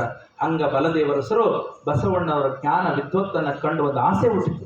ಏನ್ ಆಸೆ ಹುಟ್ಟಿತು ಅಂದ್ರ, ನನಗೆ ಮಗಳು ಒಬ್ಬಕ್ಕೆ ಹೇಳ, ನೀಲಗಂಗಾಂಬಿಕೆ ಒಬ್ಬಕ್ಕೆ ಅದಾಳ, ನಾನು ಕೊಟ್ಟು ಮದುವೆ ಮಾಡಿಸ್ಬೇಕಂತ ಆಸೆ ಹುಟ್ಟಿತು. ಇದನ್ನ ಹೆಂಗೆ ಹೇಳೋದು? ಅದಕ್ಕ ಜಾತವೇದ ಮುನಿಗಳು ಗುರುಗಳು ಮಾತು ಬಸವಣ್ಣ ಕೇಳ್ತಾನಂತೇಳಿ, ಗುರುಗಳೇ ನಂದೊಂದು ಆಸೆ ಅದ. ಏನದಪ್ಪ? ನನ್ನ ಮಗಳು ಒಬ್ಬಳೆ, ನಾನು ನೋಡಿದ್ರೆ ಪ್ರಧಾನಮಂತ್ರಿ, ಅಗರ್ಭ ಶ್ರೀಮಂತ, ಎಷ್ಟು ಬೇಕಾದ್ರೂ ಸಂಪತ್ತಿದೆ, ಮತ್ತು ನಮ್ಮ ಅಳಿಯನೇ ಅದಾನ, ಅದಕ್ಕೆ ನಾನು ಕೊಟ್ಟು ಮದುವೆ ಮಾಡ್ಬೇಕಂತೀನಿ, ಇಂಥ ಅಳಿಯ ಸಿಗ್ಲಿಕ್ಕೆ ಎಲ್ಲೇದ ಅಂತಂದಾಗ ಅವಾಗ ಬಸವರಸ ಅಷ್ಟು ಈಸಿಯಾಗಿ ಒಪ್ಕೊಳ್ಳೋದಿಲ್ಲ. ಯಾಕಂದ್ರ ಸಮಾಜ ಸುಧಾರ ಮಾಡಬೇಕು ಅಂತ ಹೇಳಿ ತಿಳ್ಕೊಂಡು ಹೊರಟನ, ನಾನು ಸನ್ಯಾಸಿಯಾಗಿ ಮಾಡಬೇಕು ಅಂತ ಹೊರಟನ, ಮದುವೆ ಮಾಡ್ಕೊಳ್ಳೋದು ತುಂಬಾ ಕಷ್ಟಪ್ಪ, ಆದ್ರೂ ಪ್ರಯತ್ನ ಮಾಡ್ತೀನಿ ಅಂತ ತಿಳ್ಕೊಂಡು ಹೇಳಿದ. ಮುಂದೆ ಏನಾಯಿತು? ಮುಂದೆ ವೇಳೆ ನನ್ನ ಮಾತು ಹೇಳೋದಕ್ಕಿಂತ ಮೊದಲು ಅವ್ರ ಅಕ್ಕನ ಕಡೆಯಿಂದ ಹೇಳ್ಸನಂತ ಅಕ್ಕನಾಗಮಕ್ಕೆ ಕರೆಸಿದ್ರು. ಅಕ್ಕನಾಗಮಕ್ಕೆ ಕರೆಸಿ ಹೇಳಿದ್ರು, ನಿಮ್ಮ ತಮ್ಮಗ ಮದುವೆ ಮಾಡ್ಬೇಕಂತ ನಿಮ್ಮ ಮಾವ ಮಗಳು ಕೊಡ್ಬೇಕಂತ ಅನ್ಕೊಂಡಿದ್ದಾನ, ಮತ್ತೆ ನೀವೇನಾದ್ರೂ ಒಪ್ಪಿಕೊಳ್ತೀಯನೋ, ನಿಮ್ಮ ತಮ್ಮಗೆ ಹೇಳ್ತೀಯನೋ, ಮನವೊಲಿಸ್ತೀಯನೋ ಅಂತ. ಅವಾಗ ಅಕ್ಕನಾಗಮ್ಮಂದು ಅವನ ಆದರ್ಶವಾಗಿರ್ತಕ್ಕಂಥ ವಿಚಾರದಲ್ಲಿ ಇಟ್ಕೊಂಡನ, ಒಂದು ಮಾತು ಕೇಳಿ ನೋಡ್ತೀನಿ ಅಂತ ತಿಳ್ಕೊಂಡು ಹೇಳಿ ಮೊದಲ ಅಕ್ಕನಿಗೆ ಮಾತಾಡಿಸ್ಲಿಕ್ಕೆ ಹಚ್ಚಿದ್ರು. ಅವಾಗ ಬಸವರಸ ಬಸವಣ್ಣವರಂದ್ರು, ನೋಡಕ್ಕ, ನನಗೆ ಮದುವೆ ಅದರಲ್ಲಿ ಯಾವುದು ಇಷ್ಟ ಇಲ್ಲ, ನಾನು ಪರಮಾತ್ಮ ನನಗೇನು ಆದೇಶವನ್ನ ಕೊಟ್ಟಾರ ಅದರಂತೆ ನಾನು ನಡೀತೀನಿ, ಲೌಕಿಕ ಜೀವನದಲ್ಲಿ ನನಗೆ ಇಷ್ಟ ಇಲ್ಲ ಅಂತ ಹೇಳ್ತಾರ. ಅವಾಗ ಒತ್ತಾಯ ಮಾಡಿದ್ರು ಸಹಿತ ಕೇಳೋದಿಲ್ಲ. ಗುರುಗಳು ಹೇಳ್ತಾರ, ಗುರುಗಳೇ ನೀವು ಸಹಿತ ಹಿಂಗೆ ಹೇಳ್ತಾರ, ನೀವು 21 ವರ್ಷ ನನಗೆ ಜ್ಞಾನ ಕೊಟ್ಟಿರಿ, ಈ ಒಂದು ಜ್ಞಾನ ಕೇವಲ ಲೌಕಿಕ ಸಂಸಾರ ಜೀವನದಲ್ಲಿ ಒಂದು ಮನೆಗೆ ಸೀಮಿತ ಮಾಡಬೇಕಾ? ಇಷ್ಟೊಂದು ಜ್ಞಾನವನ್ನು ಸಮಾಜಕ್ಕೆ ಹಂಚಬೇಕಾಗಿದೆ, ದಯವಿಟ್ಟು ನನಗೆ ಈ ವಿಷಯದಲ್ಲಿ ಒತ್ತಾಯ ಮಾಡಬೇಡ್ರಿ ಅಂತ ತಿಳ್ಕೊಂಡು ಹೇಳ್ತಾರೆ. ಅವಾಗ ನೋಡಪ್ಪ, ನಿನಗೆ ಹೆಂಗ ಅನಿಸ್ತದ ಹಂಗ ಮಾಡು, ನಿನಗೆ ವಿಚಾರ ಬಂತಂದ್ರೆ ಮದುವೆ ಆಗು, ಇಲ್ಲಾಂದ್ರೆ ನಾನು ಒತ್ತಾಯ ಮಾಡಲ್ಲಂತ ಗುರುಗಳು ಹೇಳ್ತಾರೆ. ಅವಾಗ ಆ ಎಲ್ಲ ವಿಚಾರಗಳನ್ನು ತಗೊಂಡು ಅಲ್ಲಿ ಹೋಗಿ ಸಂಗಮನಾಥ ಅಂದ್ರೆ ಆ ಒಂದು ದೇವಸ್ಥಾನದ ಮುಂದೆ ಇರತಕ್ಕಂಥ ನದಿಯ ಮುಂದೆ ಚಿಂತಾಕ್ರಾಂತರವಾಗಿ ಕೂಡ್ತಾರ. ಒಂದು ಕಡೆ ಅಕ್ಕ ಮದುವೆ ಮಾಡ್ಕೊ ಅಂತಾಳ. ಗುರುಗಳು ನೋಡಿದ್ರೆ ಹೀಗೆ ಹೇಳಿದಾರ, ನನ್ನ ಆದರ್ಶದ ಕನಸು ಹಿಂಗವ, ಮಾವ ನೋಡಿದ್ರೆ ಎದೆ ಮೇಲೆ ಬಂದು ಕುಂತ ಮಗಳು ಕೊಡ್ತೀನಿ ಅಂತ. ಏನು ಮಾಡ್ಬೇಕಂತ ಕುಂತಾಗ ಆ ಸಂದರ್ಭಕ್ಕೆ ನೀಲಾಂಬಿಕೆ ಅಲ್ಲೇ ನೀರು ತಗೊಂಡು ಬರ್ಲಕ್ಕೆ ಹೋಗ್ತಾಳ ಪೂಜೆಗಂತ. ಅವಾಗ ಹೋದಾಗ ನೋಡ್ತಾರ, ನೀನ್ ಯಾರು ಅಂತ ಕೇಳ್ತಾರ ಬಸವಣ್ಣವ್ರು. ಅವಾಗ ನಾನು ನೀಲಾಂಬಿಕೆ ಅಂತ ಹೇಳ್ತಾರ. ಅವಾಗ ಮದುವೆ ಆಗಬೇಕಂತ ಬಯಸಿದ್ದೆ ನೀನೇನೋ ಅಂತ ಕೇಳ್ತಾರೆ. ನನಗೂ ಗೊತ್ತಿಲ್ಲ ಅಪ್ಪ ನಿನಗೆ ಹೇಳಿರ್ಬೋದು, ಆದರೆ ನಾನು ಮಾತ್ರ ನೀರು ತಗೊಂಡು ಹೋಗ್ಲಕ್ಕೆ ಬಂದೀನಿ ಅಂತ. ಸರಿ, ನೀನೊಂದು ಉಪಕಾರ ಮಾಡ್ತೀಯ ನೋಡಿ, ಬಹಳ ಚಂದದ, ನೀನೊಂದು ಉಪಕಾರ ಮಾಡು. ಏನು ಮತ್ತೆ ಉಪಕಾರ ಅಲ್ಲ, ಉಪಕಾರ ಅಂತಂದ್ರೆ ಒಂದು ಸಹಾಯ ಮಾಡುವಂತ, ಸಹಾಯ ಮಾಡುವಂತ. ಏನು? ಏನಿಲ್ಲ, ಈ ಗಂಡು ಅಂದ್ರೆ ಈ ವರ ನನಗಿಷ್ಟ ಅಲ್ಲ ಅಂತ ಹೇಳಿ ಈ ಮದುವೆಯಿಂದ ನನಗೆ ಪಾರು ಮಾಡು, ಇದೊಂದು ದೊಡ್ಡ ಸಹಾಯ ಮಾಡಿದಂಗಾಗುತ್ತೆ. ಬೇರೆ ಯಾರಾದ್ರೂ ಹೇಳಿದ್ರಂತಂದ್ರ, ಇವನು ಮದುವೆ ಮಾಡ್ಕೊಳಕ್ಕೆ ಹುಡುಗನಿಗೆ ಇಷ್ಟ ಇಲ್ಲ ಅಂತಂದ್ರ ನಾನ್ಯಾಕೆ ಮಾಡ್ಕೋಬೇಕಂತ ಅಪ್ಪನಿಗೆ ಹೋಗಿ ಹೇಳ್ಬಿಡ್ತಾ ಇದ್ರು. ಆದ್ರೆ ನೀಲಾಂಬಿಕನು ಸಹಿತ ಬಸವಣ್ಣನವರು ಎಷ್ಟೊಂದು ದೂರ ದೃಷ್ಟಿಕೋನವನ್ನು ಇಟ್ಕೊಂಡು ಮಹಾತ್ಮರಾದರೋ ಅದಕ್ಕಿಂತ 2 ಪಟ್ಟು ಬಸವಣ್ಣನವರಿಗೆ ವಿಚಾರ ಪತ್ನಿಯಾಗಿ ತಾನು ಬರಲಿಕ್ಕೆ ಪ್ರಯತ್ನ ಮಾಡ್ತಾಳೆ ನೀಲಗಂಗಾಂಬಿಕೆ ಅಂತಾರೆ. ನೋಡು, ಇಂಥ ಅಪರಾಧ ನಾನು ಮಾಡೋದಿಲ್ಲ, ಯಾಕೆ ಅಂತ ಕೇಳ್ತಾರೆ ಬಸವಣ್ಣ. ಅವಾಗ ಅಂತಾಳ, ನೋಡಿ ಇಲ್ಲಿಟ್ಟಿರ್ತಕ್ಕಂಥ ಒಂದು ದೀಪ ನಿಮಗೆ ಕಾಣಿಸ್ತದ, ಹೌದಲ್ಲ? ಒಂದು ಉದಾಹರಣೆಯನ್ನು ಹೇಳ್ತಾಳೆ. ಎಂಥ ಜ್ಞಾನಿ ಇತ್ತು ನೀಲಾಂಬಿಕೆ ಅಂತಂದ್ರ, ಒಂದು ದೀಪ ಇದೆ, ಅದ್ರ ಹಿಂದ ಬತ್ತಿ ಅದ, ಅದ್ರ ಕೆಳಗಡೆ ಎಣ್ಣೆ ಅದ, ಅದ್ರ ಕೆಳಗಡೆ ಪಣತಿ ಅದ. ನೀವು ಮಹಾಜ್ಯೋತಿ ನಿಮ್ಮಷ್ಟು ಜ್ಞಾನಿ ನಾನು ಆಗಲಿಲ್ಲ ಅಂದ್ರೂ ಪರವಾಗಿಲ್ಲ, ನೀವು ಜಗತ್ತಿಗೆ ಜ್ಯೋತಿಯಾಗಿ ಬೆಳಗತಕ್ಕಂಥ ಜಗಜ್ಯೋತಿ ಆಗ್ತಾ ಇದ್ರಿ. ಅದಕ್ಕೆ ನಿಮ್ಮ ಜೀವನದಲ್ಲಿ ನಾನು ಒಂದು ಬತ್ತಿಯಾಗಿ, ಒಂದು ತೈಲವಾಗಿ ಬಂದು ನಿಮ್ಮ ಜೀವನವನ್ನು ಬೆಳಗತಕ್ಕಂಥ ಜ್ಯೋತಿಗೆ ಸಹಾಯಕಳಾಗಿ ನಿಲ್ತಾ ಇದ್ದೇನೆ. ಅದಕ್ಕಾಗಿ ನಿನಗೆ ನಾನು ಗೌರವ ಸೂಚಕದಿಂದ ಮಾರ್ಗದರ್ಶಕಳಾಗಿ ನಾನು ಬರೋದಿಲ್ಲ. ನಿಮ್ಮ ಅಣತೆಯಂತೆ ನಡೆದುಕೊಳ್ಳಲಿಕ್ಕೆ, ನಿಮ್ಮ ಜೀವನವನ್ನು ಶ್ರೀಗಂಧದಂತೆ ಬೆಳಗಲಿಕ್ಕೆ ಅಥವಾ ಶ್ರೀಗಂಧದಂತೆ ಪರಿಮಳಿಸಲಿಕ್ಕೆ ನಾನು ಬರ್ತಾ ಇದ್ದೇನೆ. ಅದಕ್ಕಾಗಿ ನಂದು ಒಪ್ಪಿಗೆ ಇದೆ ಅಂತ ತಿಳ್ಕೊಂಡು ಹೇಳ್ತಾರೆ. ಅವಾಗ ಬಸವಣ್ಣವ್ರಿಗೆ ಬಹಳ ಖುಷಿ ಆಯಿತು. ಯಾವ ಹೆಂಡತಿ ಹಿಂಗೆ ಹೇಳಲಿಕ್ಕೆ ಸಾಧ್ಯ ಇದೆ ಹೇಳಿ? ಬರೀ ಲೌಕಿಕದ ಆಸೆಯನ್ನು ಹೊತ್ಕೊಂಡು ಮದುವೆ ಆಗ್ತಕ್ಕಂಥ ಸತಿಪತಿಗಳೆತ್ತ ಆದರ್ಶವಾಗಿರ್ತಕ್ಕಂಥ ಕನಸನ್ನು ಹೊತ್ಕೊಂಡು ನಿನ್ನ ಜೀವನವನ್ನು ಬೆಳಗ್ತೀನಂತ ಹೇಳ್ತಕ್ಕಂಥ ನೀಲಾಂಬಿಕೆ ಅತ್ತ ಅವಾಗ ಬಸವಣ್ಣವರು ಒಪ್ಪಿಗೆ ಕೊಡೋದಿಲ್ಲ, ವಿಚಾರವನ್ನ ಒಪ್ಪುತ್ತಾರೆ. ಆದರೆ ಸಂಗಮನಾಥನ ಹತ್ರ ಬಂದು ಕೊನೆ ಉದ್ದೇಶವ ಒಂದು ಸಂಗಮನಾಥ ಮಾತ್ರ ಉಳಿದಾನ. ಅವ್ರ ಹತ್ರ ನಾನು ಬಂದು ನನ್ನ ಪರಿಹಾರ ಮಾಡ್ಕೋಬೇಕಂತ. ಯಾಕಂತಂದ್ರ ಸಂಸಾರ ಅನ್ನೋದು ಕಾಲಲ್ಲಿ ಕಟ್ಟಿದ ಗುಂಡು, ಕೊರಳಲ್ಲಿ ಕಟ್ಟಿದ ಬೆಂಡು, ತೇಲಲಿಯದು ಗುಂಡು, ಮುಳುಗಲಿಯದು ಬೆಂಡು, ಇಂತಪ್ಪ ಸಂಸಾರ ಶರದಿಯ ದಾಂಟಿಸಿ ಕಾಲಾಂತಕನೇ ಕಾಯೋ ಕೂಡಲ ಸಂಗಮ ದೇವ. ಸಂಸಾರ ಅನ್ನೋದು ಸುಮ್ಮನೆ ಅಲ್ಲ. ಒಂದು ನದಿ ಒಳಗಡೆ ಹೋದ್ರಂತಂದ್ರ, ಒಬ್ಬ ವ್ಯಕ್ತಿ ನಿಂತ್ರ ಅಂತಂದ್ರ ಅವನಿಗೆ ಈಜು ಬರುತ್ತಂದ್ರ ಪಾರಾಗ್ತಾನ. ಒಂದ್ ವೇಳೆ ಈಜು ಬರಲಿಲ್ಲ ಮುಳುಗಿ ಸತ್ತು ಹೋಗ್ತಾನ. ಅಲ್ಲಿ ಏನ್ ಮಾಡಿರಂದ್ರೆ ಒಬ್ಬ ವ್ಯಕ್ತಿಗೆ ಕಾಲಲ್ಲಿ ಬೆಂಡು ಕಟ್ಟ್ಯಾರಂತ. ನೋಡ್ರಿ ಸಂಸಾರ ಹೆಂಗಿರ್ತಂದ, ಕಾಲಲ್ಲಿ ಬೆಂಡು ಕಟ್ಟ್ಯಾರಂದ್ರ. ಬೆಂಡ್ ಅಂದ್ರೆ ಗೊತ್ತಾಕತ್ತಲ್ಲ ಏನ್? ಕಾಲಲ್ಲಿ ಗುಂಡು ಕಟ್ಟ್ಯಾರ ಅಂದ್ರೆ ಕಲ್ಲು ಕಟ್ಟ್ಯಾರ, ಕೊರಳಿಗೆ ಬೆಂಡು ಕಟ್ಟ್ಯಾರ, ಟಬ್ಬು ಕಟ್ಟ್ಯಾರ. ಈಗ ಅವನು ಮುಳುಗ್ತಾನೇನು? ಮುಳುಗಲ್ಲ. ಯಾಕೆ? ಮ್ಯಾಲೆ ಟಬ್ ಅದ, ಮುಳುಗಿಸ್ತಾ ಇಲ್ಲ. ಕೆಳಗಡೆ ನೋಡಿದ್ರೆ ಕಲ್ಲು ಅದ, ಅದು ಮ್ಯಾಲೆ ತೇಲಿಸ್ತದೇನೋ? ತೇಲ್ಸಲ್ಲ. ಅಂದ್ರೆ ಒಬ್ಬ ವ್ಯಕ್ತಿ ನಡು ನೀರಿನಲ್ಲಿ ನಿಂತಾಗ ಈ ಕಡೆ ತೇಲಕ್ಕೂ ಆಗ್ತಾ ಇಲ್ಲ, ಈ ಕಡೆ ಮುಳುಗಲಕ್ಕೂ ಆಗ್ತಾ ಇಲ್ಲ. ಅಂತ ಪರಿಸ್ಥಿತಿ ಸಂಗಮನಾಥ ನಂದಾಗ್ಬಿಟ್ಟಿದೆ.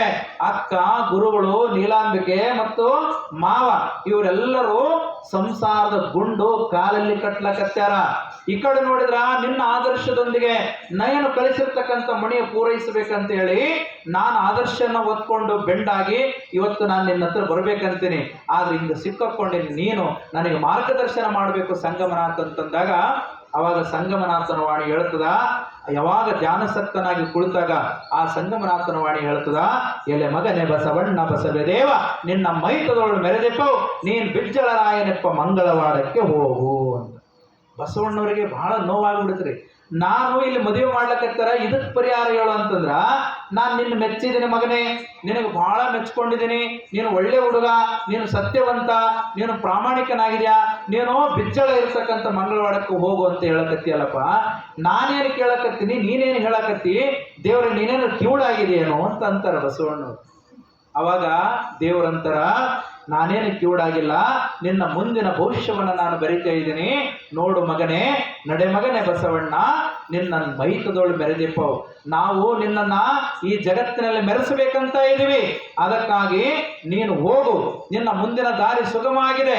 ಹೋಗಬೇಕಾದ್ರ ನೀನು ಮದುವೆ ಆಗಲೇಬೇಕು ಅಂತ ತಿಳ್ಕೊಂಡು ಹೇಳ್ತಾರ. ಹಾಗಾದ್ರೆ ಬಸವಣ್ಣವ್ರಿಗೆ ಸಂಶಯ ಬಂತು. ಹೌದು, ನಾನು ನಿನ್ನನ್ನು ಬಿಟ್ಟು ಹೋಗ್ತೀನಿ. 8 ವರ್ಷದಲ್ಲಿ ಬಂದಿರತಕ್ಕಂಥ ನಾನು ನಿನ್ನನ್ನು ಎಷ್ಟು ಹಚ್ಕೊಂಡಿದ್ದೀನಿ ಅಂತಂದ್ರ, ಹೆಂಗ ಒಬ್ಬ ಹೆಂಡತಿ ಗಂಡನನ್ನ ಅಷ್ಟೇ ಪ್ರೀತಿಯಿಂದ ಹಚ್ಕೊಂಡು ಅವನಿಗೋಸ್ಕರ ತನು, ಅವನಿಗೋಸ್ಕರ ಮನ, ಅವನಿಗೋಸ್ಕರ ಭಾವವನ್ನು ಕೊಟ್ಟು ಪ್ರೀತಿಯನ್ನ ಹಂಚಿಕೊಳ್ತಾರ. ತನ್ನ ಹೆಂಡತಿಗಾಗಿ ತನ್ನ ಇಡೀ ಜವಾಬ್ದಾರಿಯನ್ನು ಕೊಟ್ಟು ಅವಳ ಜೊತೆ ಜೀವನವನ್ನ ಮಾಡ್ತಾರಲ್ಲ, ಹಂಗೆ ಪರಮಾತ್ಮ, ಏ ಸಂಗಮನಾಥ, ನಾನು ನಿನ್ನನ್ನು ಹಚ್ಕೊಂಡಿದ್ದೀನಿ. ಈಗ ನನಗೆ ದೂರ ಹೋಗು ಅಂತ ತಿಳ್ಕೊಂಡ, ನನ್ನಿಂದ ಅನಾಥ ಮಾಡ್ಬೇಕು, ನಿನ್ನಿಂದ ಅನಾಥ ಮಾಡ್ಬೇಕಂತ್ಯ, ದೂರ ಸರಿಸ್ಬೇಕಂತ್ಯ, ಬೇಡ ಅಂತ ತಿಳ್ಕೊಂಡು ತಪ್ಪುಕೊಳ್ತಾರ. ಅವಾಗ ಆ ಒಂದು ಸಂಗಮನಾಥನ ವಾಣಿ ಹೇಳ್ತದೆ, ನೋಡು ಮಗ, ನಾಳೆ ಶುದ್ಧಾಂಗನಾಗಿ ಬಂದು ನಿನ್ನ ಮುಂದೆ ಕುಳಿತಿರು. ಅಂದ್ರೆ ಪರಮಾತ್ಮ ಆ ಒಂದು ಏನು ಸಂಗಮನಾಥನ ಲಿಂಗ ಇದೆಯಲ್ಲ ಅದ್ರ ಮುಂದೆ ಕುಳಿತಿರು. ಹೇಳ್ತಾರೆ, ಸಂಗಮನಾಥನ ಮುಂದೆ ಕುಳ್ಳಿರೋ, ನಾಳೆ ನಿನಗೆ ದೇವಾನುಗ್ರಹವಾಗಲಿದೆ, ನಾನು ನಿನಗೆ ಸದಾ ಬೆನ್ನಿಗೆ ಇರುತ್ತೇನೆ, ನಡೆ ಮಗನೇ ಅಂತಾರ. ಅಂದ್ರೆ ಬಸವಣ್ಣನಿಗೆ ಇನ್ನಷ್ಟು ಆಶ್ಚರ್ಯ ಆಯ್ತು. ನಾನು ಹೋಗ್ಬೇಕಂತ, ನನ್ನ ಜೊತೆ ದೇವರು ಬರ್ತಾರಂತ, ಮತ್ತ ನಾಳೆ ಅನುಗ್ರಹ ಆಗ್ತದಂತ, ಏನ್ ಆಶ್ಚರ್ಯ ಇದು ಅಂತ ತಿಳ್ಕೊಂಡು ಮಾರನೇ ದಿವಸ 4 ಗಂಟೆಗೆ 1155ರಂದು ಸಂಕ್ರಮಣ ದಿವಸ ಇವತ್ತಿಗೂ ಕೂಡಲ ಸಂಗಮದಲ್ಲಿ ಅಲ್ಲಿ ಒಂದು ಕಾರ್ಯಕ್ರಮ ಆಗ್ತದೆ, ಶರಣ ಮೇಳ ಅಂತ ಹೇಳಿ. ನಮ್ಮ ಗುರುಗಳು ಅವತ್ತು ಎಲ್ಲರನ್ನು ಕೂಡಿಸಿ ಪ್ರಾರ್ಥನೆ ಮಾಡಿಸ್ತಾರ. ಆ ಒಂದು ಪ್ರಾರ್ಥನೆ ಮಾಡಿದ ಉದ್ದೇಶ ಏನಂದ್ರ, ಬಸವಣ್ಣವರು ಅವತ್ತು ದೇವರ ಸಾಕ್ಷಾತ್ಕಾರವಾಗಿರ್ತಕ್ಕಂಥ ದಿನ. ಹೆಂಗೆ ಮೊಹಮ್ಮದ್ ಪೈಗಂಬರ್ಗೆ ಹೀರಾ ಗುಹೆಯಲ್ಲಿ ಆ ಅಲ್ಲಾನ ಸಾಕ್ಷಾತ್ಕಾರ ಆಯ್ತು ಅಂತ ಕರೀತಾರೋ, ಹೆಂಗೆ ಬುದ್ಧನಿಗೆ ಬುದ್ಧ ಗಯಾದಲ್ಲಿ ಆ ಬೋಧಿ ವೃಕ್ಷದ ಕೆಳಗಡೆ ಹೆಂಗ ಬುದ್ಧ ದೇವನಿಗೆ ಸಾಕ್ಷಾತ್ಕಾರ ಆಯಿತೋ, ಅದೇ ರೀತಿಯಾಗಿ ಬಸವಣ್ಣನವರಿಗೂ ಸಹಿತ 21 ವರ್ಷದಲ್ಲಿ 1155ರಂದು ಬಸವಣ್ಣನವರಿಗೆ ಯುವನಾಮ ಸಂವತ್ಸರ ವರ್ಷದಲ್ಲಿ ಪುಷ್ಯ ಮಾಸದಲ್ಲಿ ಆ ದೇವರ ಸಾಕ್ಷಾತ್ಕಾರ ಆಗ್ತದೆ. ಆ ಸಾಕ್ಷಾತ್ಕಾರಕ್ಕೋಸ್ಕರವಾಗಿ ಸುಪ್ರಭಾತ ಸಮಯದಲ್ಲಿ 4 ಗಂಟೆಗೆ ಬಂದು ಕೂಡ್ತಾ ಇದ್ದಾರೆ. ಅವಾಗ ದಿವ್ಯ ವಾಣಿ, ಆ ವಾಣಿ ಹರ್ಕೊಂಡ ಶಕ್ತಿಯಾಗಿ ಬಸವಣ್ಣನವರ ತಲೆಯ ಮೇಲೆ ಬಂದು ಪ್ರವೇಶ ಆಗ್ತದೆ. ಅವಾಗ ವಿಶೇಷವಾಗಿರ್ತಕ್ಕಂಥ ಒಂದು ಬೆಳಕು ಆ ಒಂದು ಬಸವಣ್ಣವರ ಮೇಲೆ ಹರಿದು, ಅವಾಗ ಬಸವಣ್ಣನವರು ಯೋಚನೆ ಮಾಡ್ತಾರ, ನನ್ನೊಳಗೆ ಪರಮಾತ್ಮ ಏನು ಪ್ರವೇಶ ಮಾಡಿದ, ನನ್ನ ಜೊತೆ ಹೆಂಗ ಬರ್ತಾನ ಅಂತ ಯೋಚನೆ ಮಾಡ್ತಾರ. ಅವಾಗ ಆ ಅಂತರಾತ್ಮನೇ ಎದುರುಗಡೆ ಬಂದು ಹೇಳ್ತದೆ, ನೋಡು ಬಸವಣ್ಣ, ನೋಡು ಬಸವಣ್ಣ, ಇವತ್ತಿನ ಜಗತ್ತಿನ ಜನಗಳು ನಿನ್ನ ದೇವರನ್ನ ಪ್ರಾಣಿ ರೂಪದಲ್ಲಿ ಪೂಜೆ ಮಾಡಿದ್ರು, ದೇವರನ್ನ ಕಲ್ಲಿನ ರೂಪದಲ್ಲಿ ಪೂಜೆ ಮಾಡಿದ್ರು, ದೇವರನ್ನ ಮರ ರೂಪದಲ್ಲಿ ಪೂಜೆ ಮಾಡಿದ್ರು. ಆದ್ರೆ ನಾನು ಮರ ಅಲ್ಲ, ಕಲ್ಲಲ್ಲ, ಮಣ್ಣಲ್ಲ, ಕಂಚು ಅಲ್ಲ, ಹಿತ್ತಾಳೆ ಅಲ್ಲ, ನಾನು ಸಾಕ್ಷಾತ್ ಪರಮಾತ್ಮ ಲಿಂಗ ಸ್ವರೂಪಿ ಆಗಿದ್ದೀನಿ, ಲಿಂಗ ಸ್ವರೂಪಿ ಆಗಿದ್ದೀನಿ. ಲಿಂಗ ಮಧ್ಯೆ ಜಗತ್ಸರ್ವಂ, ಈ ಜಗತ್ತೆಲ್ಲ ಯಾವುದರ ಘಟಕ ಆಗಿದೆ ಅಂದ್ರ ಲಿಂಗದ ಘಟಕ ಆಗಿದೆ. ನಾನು ಲಿಂಗದ ನಿನ್ನ ಅಂಗೈಯಲ್ಲಿ ಎಡಗೈ ಕೈ ಚಾಚು, ನಾನು ಬಂದು ಲಿಂಗ ಸ್ವರೂಪದಲ್ಲಿ ಕೂಡ್ತೀನಿ ಅಂತ ತಿಳ್ಕೊಂಡು ಪರಮಾತ್ಮ ಲಿಂಗದ ರೂಪದಲ್ಲಿ ಬಸವಣ್ಣನವರ ಎಡಗೈಯಲ್ಲಿ ಕುಳಿತುಕೊಳ್ತಾರೆ. ಬಸವಣ್ಣರಿಗೆ ಎಷ್ಟೊಂದು ಆನಂದ ಆಗ್ತಂದ್ರ, ನನ್ನ ಬಿಟ್ರೆ ನೀನಿಲ್ಲ, ಮಣ್ಣು ಬಿಟ್ರೆ ಮಡಿಕೆ ಇಲ್ಲ, ಪರಮಾತ್ಮನ ಬಿಟ್ಟು ನಾವಿಲ್ಲ, ಮಣ್ಣು ಬಿಟ್ಟು ಮಡಿಕೆ ಆಗ್ಲಿಕ್ಕೆ ಸಾಧ್ಯ ಇಲ್ಲ. ಹಂಗೆ ಪರಮಾತ್ಮ ನಮ್ಮನ್ನ ಬಿಟ್ರೆ ಲಿಂಗ ಸ್ವರೂಪದಲ್ಲಿ ಅವನಿದಾನೆ ಅಂತ ತಿಳ್ಕೊಂಡು ಹೇಳಿ ಬಸವಣ್ಣನವರು ಇಷ್ಟಲಿಂಗ ಪೂಜೆ ನಿರತರಾಗ್ತಾರೆ. ನೋಡ್ರಿ ಎಷ್ಟು ಚಂದ ವಚನ ಬರೀತಾರಂದ್ರ, ಜಗದಗಲ ಮುಗಿಲಗಲ ಮಿಗೆಯಗಲ ನಿಮ್ಮಗಲ, ಪಾತಾಳದಿಂದ ತತ್ತ ನಿಮ್ಮ ಶ್ರೀಚರಣ, ಬ್ರಹ್ಮಾಂಡದಿಂದ ತತ್ತ ನಿಮ್ಮ ಶ್ರೀಮುಕುಟ, ಅಗಮ್ಯ ಗೋಚರ ಅಪ್ರತಿಮ ಲಿಂಗವೇ ನೀವೆನ್ನ ಕರಸ್ಥಲಕ್ಕೆ ಬಂದು ಚುಳುಕಾದ್ರೆಯ. ಯಾವುದೇ ವ್ಯಕ್ತಿ ಪ್ರಾಣಿ ಕುರುವಲ್ಲ, ಇದು ಸಾಕ್ಷಾತ್ ಪರಮಾತ್ಮನ ಕುರು. ನಮ್ಮ ಸಿದ್ದೇಶ್ವರಪ್ಪಗಳು ಬಹಳ ಚಂದ ಹೇಳ್ತಾರೆ, ಲಿಂಗ ಅಂದ್ರೆ ಏನಂತಂದ್ರ ಲೀಯತೆ ಗಮ್ಯತೆ ಯತ್ರ ಏನ ಸರ್ವಂ ಸಚರಾಚರಂ ತದತ ಲಿಂಗಂ ಯುಕ್ತತ್ವಂ ಲಿಂಗ ತತ್ವ ಪರಾಯಣನೈ. ಯಾವುದು ಈ ಜಗತ್ತು ಪರಮಾತ್ಮನಿಂದ ಸೃಷ್ಟಿಯಾಗಿದೆ, ಈ ಜಗತ್ತು ರಕ್ಷಣೆ ಆಗ್ತದೆ, ಈ ಜಗತ್ತು ಸಾಕಂದಾಗ ಯಾವ ಗರ್ಭವನ್ನು ಪ್ರವೇಶ ಮಾಡ್ತದೋ ಅದೇ ಲಿಂಗ ಇದೆ. ಅಂತ ಒಂದು ಲಿಂಗವನ್ನ ಬಸವಣ್ಣನವರು ಮೊಟ್ಟ ಮೊದಲ ಬಾರಿಗೆ ಕಂಡಿಡಿದು ಪೂಜೆ ಮಾಡಲಿಕ್ಕೆ ಶುರು ಮಾಡಿದ್ರು. ಅಂತ ಲಿಂಗವೇ ನಮ್ಮ ಎದೆ ಮೇಲೆ ಇದೆ. ಅದಕ್ಕಾಗಿ ಬಸವಣ್ಣವರಿಗೆ ಸಾಕ್ಷಾತ್ಕಾರ ಆದ ಮೇಲೆ ಲಿಂಗವನ್ನ ಕಂಡಿಡಿದು ಮದುವೆ ಆಗ್ಲಿಕ್ಕೆ ಹೋಗ್ತಾರ. ಮಂಗಳ ವೇಳೆಯಲ್ಲಿ ಮದುವೆ ಆಗ್ತದ. ಆ ಮಂಗಳ ವೇಳೆಯಲ್ಲಿ ಮದುವೆ ಆಗೋದು ನಾಳೆ ಹೇಳಬೇಕಾಗಿತ್ತು, ಆದರೂ ಪರವಾಗಿಲ್ಲ, ಇನ್ನೊಂದು 5 ನಿಮಿಷ ನನಗೆ ಸಮಯ ಕೊಡಿ. ಆ ಮದುವೆಯನ್ನು ಪ್ರಸ್ತಾಪ ಮಾಡಿ ಕಲ್ಯಾಣ ಪ್ರವೇಶ ಮಾಡೋಣ. ಯಾಕೆ ಆ ಮದುವೆ ಪ್ರಸ್ತಾಪ ಅಂತಂದ್ರ ಅಲ್ಲೊಂದು ಅದ್ಭುತವಾಗಿರ್ತಕ್ಕಂಥ ಮಾತುಗಳದಾವ. ಬಲದೇವರಸರ ಹಿಂದೆ ಹೋಗ್ತಾರ. ಮಂಗಳವೇಳಕ್ಕೆ ಹೋದಾಗ ಬಲದೇವರಸರು ಪ್ರಧಾನಿ ಮಂತ್ರಿಗಳಿರ್ತಾರ, ಬಿಜ್ಜಳ ಆ ಆಸ್ಥಾನದ ದೊರೆ ಇರ್ತಾನ. ಅವಾಗ ಮಗಳನ್ನ ಕೊಟ್ಟು ಮದುವೆ ಮಾಡ್ತಾರ. ಬಹಳ ವೈಭವದಿಂದ ಮದುವೆ ಮಾಡ್ತಾರ. ಬಹಳ ಆನಂದವಾಗಿ ಮದುವೆ ನಡೀತದ. ನಡೆದ ಮೇಲೆ ಬಲದೇವರಸರು ಚಾವಿ ಕೊಡ್ತಾರ. ನೋಡ್ರಿ, ಮಗಳು ಒಬ್ಬಕ್ಕೆ ಗಂಡು ಮಕ್ಕಳು ಇರಲಿಲ್ಲ. ನೀನೇ ಮಗ, ನೀನೇ ಮಗಳು ಅಂತ ತಿಳ್ಕೊಂಡು ಸಾಕಿದ್ರು. ಅವಾಗ ಅಳಿಯನೇ ಮಗ ಅಂತ ತಿಳ್ಕೊಂಡು ಇಡೀ ತನ್ನ ಏನು ಸಂಪತ್ತು ಇರ್ತದಲ್ಲ ಆ ಸಂಪತ್ತಿನ ಖಜಾನೆಯ ಚಾವಿ ಕೊಡ್ಲಕ್ ಹೋಗ್ತಾರೆ. ಯಾರಿಗೆ ಯಾರಿಗೆ ನಿದ್ದೆ ಬಂದದೆ? ಬಸವಣ್ಣವ್ರಿಗೆ ಚಾವಿ ಕೊಡ್ತಾರ, ಅಳಿಯನಿಗೆ ಚಾವಿ ಕೊಡ್ತಾರ. ಈಗಿನವ್ರು ಯಾರಾದ್ರ ಅಂದ್ರ ಮಗಳನ್ನೋ ಕೊಟ್ಟು ಚಂದ ವೈಭವದಿಂದ ಮದುವೆ ಮಾಡಿ ಮತ್ತೆ ಟ್ರೆಜರಿ ಚಾವಿ ಕೊಡ್ತಾರಂದ್ರೆ ಯಾರು ಬಿಡಲ್ಲ ಹೇಳ್ರಿ? ನೋಡ್ರಿ, ಹೌದಲ್ಲ? ಯಾರು ಬಿಡಲ್ಲ? 1 ತೊಲೆ ಇತ್ತಂದ್ರೆ 2 ತೊಲೆ ಕೇಳೋ ಮಂದಿ ಇದೀವಿ ನಾವು. ಆದ್ರೆ ಬಸವಣ್ಣವ್ರಿಗೆ ನಮ್ಗೆ ಎಷ್ಟು ವ್ಯತ್ಯಾಸ ಇದೆ. ಯಾಕೆ ಬಸವಣ್ಣವ್ರು ಆದರ್ಶ ಆಗ್ತಾರಂದ್ರ, ಮಾವನಿಗೆ ಹೇಳ್ತಾರ, ಮಾವ ಯಾಕೆ ಕೊಡ್ತಾ ಇದ್ದೀ ಸಂಪತ್ತಿನ ಚಾವಿ ಅಂದಾಗ ಅವಾಗ ಹೇಳ್ತಾರ, ಇನ್ನು ಮುಂದೆ ನೀವಿಬ್ರು ಸುಖಿ ಆಗಿರ್ಬೇಕಪ್ಪ. ನನ್ನ ಮಗಳದಳ, ಸಂಪತ್ತೆಲ್ಲ ಮಗಳದೇ ಆಸ್ತಿ ಅದ, ನೀನೇ ಅದನ್ನ ನೋಡ್ಕೊಳತಕ್ಕಂಥ ವಾರಸ್ದಾರ, ಅದಕ್ಕೆ ಕೊಡ್ತಾ ಇದ್ದೀನಿ ಅಂದಾಗ ಬಸವಣ್ಣವ್ರು ಹೇಳ್ತಾರ, ನೋಡು ಮಾವ, ನಾನು ಅಳಸಿದ ಅನ್ನ ತಿನ್ನಬೇಕು, ಏನು ತಂಗಳನ್ನ ತಿನ್ನಬೇಕು, ಏನು ಬಿಸಿ ಅನ್ನ ತಿನ್ನಬೇಕು ಅಂತ ಹೇಳ್ತಾರ. ಏನ್ ಹೇಳ್ರಿ? ತಂಗಳನ್ನ ತಿನ್ನಬೇಕು, ಬಿಸಿ ಅನ್ನ ತಿನ್ನಬೇಕು, ಏನು ಅಳಸಿದ ಅನ್ನ ತಿನ್ನಬೇಕು ಅಂತ ಕೇಳ್ತಾರೆ. ನೀವಾದ್ರೆ ಯಾವನ್ನ ತಿನ್ಬೇಕಂತೀರಿ? ಯಾವನ್ನ ತಿನ್ಬೇಕಂತೀರ? ತಂದೆಯರು ಯಾವನ್ನ ತಿಂತೀರಿ? ಎಲ್ಲರೂ ಬಿಸಿಯನ್ನ ಇಷ್ಟಪಡ್ತಾರೆ. ಹೌದಲ್ಲ? ಅವಾಗ ಬಲದೇವರ ಸಂತರ, ಯಾಕಪ್ಪ ನಾನೇನ್ ಹೇಳಕತ್ತೀನಿ ನೀನೇನ್ ಹೇಳಕತ್ತಿದಿ, ಎಲ್ಲರೂ ಬಿಸಿಯನ್ನ ಊಟ ಮಾಡ್ಬೇಕಪ್ಪ, ನೀನು ಮೃಷ್ಟಾನ್ನ ಭೋಜನ ಉಣ್ಕೊಂಡಿರ್ಬೇಕು ಅಂತ. ಹಾಗಾದ್ರೆ ನಾನು ಮೃಷ್ಟಾನ್ನ ಭೋಜನ ಉಣ್ಬೇಕು, ನಾನು ಬಿಸಿಯನ್ನ ಉಣ್ಬೇಕಂತಂದ್ರ ಮಾವ ಕೇಳಿಲ್ಲಿ, ಅತ್ತೆ ಮಾವನ ಕಡೆಯಿಂದ ಬರೋ ಸಂಪತ್ತು ಅಂತಂದ್ರ ಅಳಸಿದ ಅನ್ನ ಅಂತ ತಿಳ್ಕೊಳ್ತೀನಿ, ಅಪ್ಪ ಅಮ್ಮನಿಂದ ಬರ್ತಕ್ಕಂಥ ಸಂಪತ್ತು ಅಂತಂದ್ರ ಅದು ತಂಗಳನ್ನ ಅಂತ ತಿಳ್ಕೊಳ್ತೀನಿ, ನಾನು ಗಳಿಸೋದು ಬಿಸಿ ಅನ್ನ ಅಂತ ತಿಳ್ಕೊಳ್ತೀನಿ. ಈಗ ಚಾವಿ ನೀನೇ ತಗೋ ಅಂತ ಹೇಳಿ ಯಾರು ಅಂತೀರಿ? ಈಗ ಯಾರು ಅನ್ಲಿಕ್ಕೆ ಸಾಧ್ಯ? ಹಂಗೆ ಬಸವಣ್ಣವ್ರು ಹೇಳ್ತಾರ, ಇದು ಚಾವಿ ನಿನ್ನ ಹತ್ರ ಇಟ್ಕೋ, ನೀನು ಇರೋತನ ಸಂಪತ್ತು ಖರ್ಚು ಮಾಡು, ನೀನು ಮುಗಿದ ಮೇಲೆ ಅಥವಾ ನೀನು ಇದ್ದಾಗ ಈ ಸಂಪತ್ತು ಎಲ್ಲಿಂದ ಗಳಿಸಿದ್ಯಪ್ಪ, ನೀನೇನಾದ್ರು ಹೊತ್ಕೊಂಡು ಬಂದಿದೇನು? ತನು ಮನ ಧನವೆಂಬುದು ಕನ್ನಡಿ ನೋಡಯ್ಯ, ನಿನ್ನದು ಅಲ್ಲ ನನ್ನದು ಅಲ್ಲ. ತನುಮನ ಧನವೆಂಬುದು ಕನ್ನಡಿ ನೋಡಯ್ಯ, ನನ್ನದು ಅಲ್ಲ ನಿನ್ನದು ಅಲ್ಲ. ಬರೀ ಭ್ರಮೆ ಮಾತ್ರೊಳಗಡೆ ಮಾವ ಸಿಕ್ಕೋಬೇಡ, ಇದು ಸಂಪತ್ತು ಪರಮಾತ್ಮನ ಕೊಟ್ಟಿದ್ದು. ಹಾಗಾಗಿ ಆ ಸಂಪತ್ತನ್ನು ಉಪಯೋಗ ಮಾಡೋರು ಯಾರು? ಪರಮಾತ್ಮನ ಜೀವಗಳೇ ಆಗಿರ್ತಕ್ಕಂಥ ಈ ಸಮಾಜ. ಅದಕ್ಕಾಗಿ ಬಡವರಿಗೆ, ದೀನರಿಗೆ, ದುಃಖಿತರಿಗೆ, ಮಹಿಳೆಯರಿಗೆ ಎಲ್ಲರಿಗೂ ಈ ಸಂಪತ್ತನ್ನು ಹಂಚಿಬಿಡು. ನಾನು ಈ ಸಂಪತ್ತಿಗೆ ಒಡೆಯನಲ್ಲ, ನಾನು ಸ್ವತಃ ಗಳಿಸ್ತೀನಿ, ನಾನು ಕಾಯಕ ಮಾಡ್ತೀನಿ. ನನಗೆ ಒಂದು ಉಪಯೋಗ ಏನು ಮಾಡಂದ್ರೆ ಸಹಾಯ, ಈ ಒಂದು ಆಸ್ಥಾನದಲ್ಲಿ ನನಗೆ ಒಂದು ಕೆಲಸ ಕೊಡುವಂತ ತಿಳ್ಕೊಂಡು ಬೇಡ್ಕೊಳ್ತಾರೆ. ಅಷ್ಟೇ ಅಲ್ಲ, ಮದುವೆ ಆಗ್ಬೇಕಾದ್ರೆ ಹೇಳ್ತಾರ, ಮಗಳನ್ನ ಕೊಟ್ಟಿದ್ಯಾ ಪರವಾಗಿಲ್ಲ, ಆದ್ರೆ ನನ್ನ ಉದ್ದೇಶ ಏನಂದ್ರೆ ಹೆಣ್ಣು ಮಕ್ಕಳಿಗೆ ಸಂಸ್ಕಾರ ಕೊಡಬೇಕು, ಅದಕ್ಕೆ ನಿನ್ನ ಮಗಳಿಗೂ ದೀಕ್ಷಾ ಸಂಸ್ಕಾರ ಕೊಡ್ತೀನಿ ಅಂತ ಹೇಳಿ ಮೊಟ್ಟ ಮೊದಲ ಬಾರಿಗೆ ಹೆಂಡತಿಗೆ ಗುರುವಾಗಿ ದೀಕ್ಷೆ ಕೊಟ್ಟವರು ಬಸವಣ್ಣನವರು. ಲಿಂಗವನ್ನ ಕಟ್ತಾರೆ, ಕಟ್ಟಿ ಅವತ್ತು ಪ್ರತಿಜ್ಞೆ ಮಾಡಿಸ್ತಾರ ಹೆಂಡತಿಗೂ. ಯಾಕಂದ್ರ ಮೋಹ ಇರಬಾರ್ದಲ್ಲ, ಸಂಪತ್ತಿನಲ್ಲಿ ಹೇಳ್ತಾರ, ನೀನು ನನ್ನನ್ನ ಪ್ರೀತಿ ಮಾಡಿದ್ಯೋ ಅಥವಾ ನಿಮ್ಮಪ್ಪ ಕೊಡ್ತಕ್ಕಂಥ ವಸ್ತುಗಳ ಮೇಲೆ ಪ್ರೀತಿ ಮಾಡಿದ್ಯೋ ನೀಲ ಅಂತ ಕೇಳ್ತಾರ. ಅವಾಗ ನೀಲಂಬಿಕೆ ಅಂತಾಳ, ನೀನೇ ಸರ್ವಸ್ವ ನನಗ, ನಿನ್ನ ಬಿಟ್ರೆ ನನಗೇನಿಲ್ಲ, ಈ ಸಂಪತ್ತು ಇವೆಲ್ಲ ನೀನಿದ್ರೆ ನನಗೆ ಸಂಪತ್ತು, ನಿಲ್ಲದ ಸಂಪತ್ತಿಲ್ಲ ಅಂತೇಳಿ ಅವಾಗ ಗಂಡನನ್ನೇ ಮೋಹಿಸ್ತಾಳೆ, ಗಂಡನನ್ನ ಪ್ರೀತಿಸ್ತಾಳ. ಅವರಿಬ್ರು ಸೇರಿಕೊಂಡು ಆ ಸಂಪತ್ತನ್ನ ಎಲ್ಲರಿಗೂ ಹಂಚ್ತಾರ. ಬಸವಣ್ಣವರು ಕರ್ಣಿಕ ಕಾಯಕವನ್ನ ಮಾಡ್ತಾರೆ. ಕರ್ಣಿಕ ಕಾಯಕ ಅಂದ್ರೆ ಲೆಕ್ಕಪತ್ರ ಮಾಡೋದು. ಬಿಜ್ಜಳ ಮದುವೆಗೆ ಬಂದು ಸಂಭ್ರಮದಿಂದ ಇವರ ಜ್ಞಾನ ವಿದ್ವತ್ತನ್ನು ನೋಡಿ ಕರ್ಣಿಕ ಕಾಯಕವನ್ನು, ಯಾಕಂದ್ರೆ ಗಣಿತದಲ್ಲಿ ಬಹಳ ಮುಂದೆ ಬಸವಣ್ಣವರು ಕರ್ಣಿಕ ಕಾಯಕವನ್ನು ಸ್ವೀಕಾರ ಮಾಡ್ತಾರ. ಕರ್ಣಿಕ ಕಾಯಕ ಮಾಡುವಂತ ಸಂದರ್ಭದಲ್ಲಿ 5 ವರ್ಷಗಳ ಕಾಲ ಆ ಕೆಲಸವನ್ನ ಮಾಡ್ತಾರ.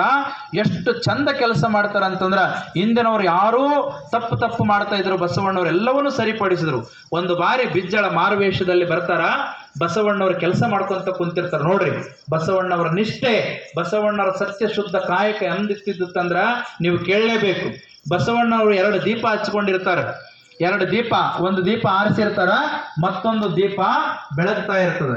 ರಾತ್ರಿ 11 ಗಂಟೆಗೆ ಕೆಲಸ ಮಾಡ್ತಾ ಇರ್ತಾರ. ಕೆಲಸ ಮಾಡುವಂತ ಸಂದರ್ಭದಲ್ಲಿ ಬಿಜ್ಜಳ ಮಾರುವೇಷದಲ್ಲಿ ಬರ್ತಾನ. ನೋಡೋಣ ಯಾಕೆ ಅಂತಂದ್ರ, ಈಗ ಆಲ್ರೆಡಿ ಸಿದ್ದರಸರು ಅಂತೇಳಿ ಅರ್ಥಮಂತ್ರಿ, ಫೈನಾನ್ಸಿಯಲ್ ಮಿನಿಸ್ಟರ್ ಇದ್ರು, ಅರ್ಥಮಂತ್ರಿ ಸಚಿವರಿದ್ರು. ಈಗ ಹೆಂಗ ನಮ್ಮ ಭಾರತ ದೇಶದ ನಿರ್ಮಲಾ ಸೀತಾರಾಮನ್ ಅದ್ರಲ್ಲ, ಹಂಗೆ ಆ ಬಿಜ್ಜಳನ ಆಸ್ಥಾನದಲ್ಲಿ ಸಿದ್ದರಸ ಅಂತ ಅವ್ರು ತೀರ್ಕೊಂಡಿರ್ತಾರ.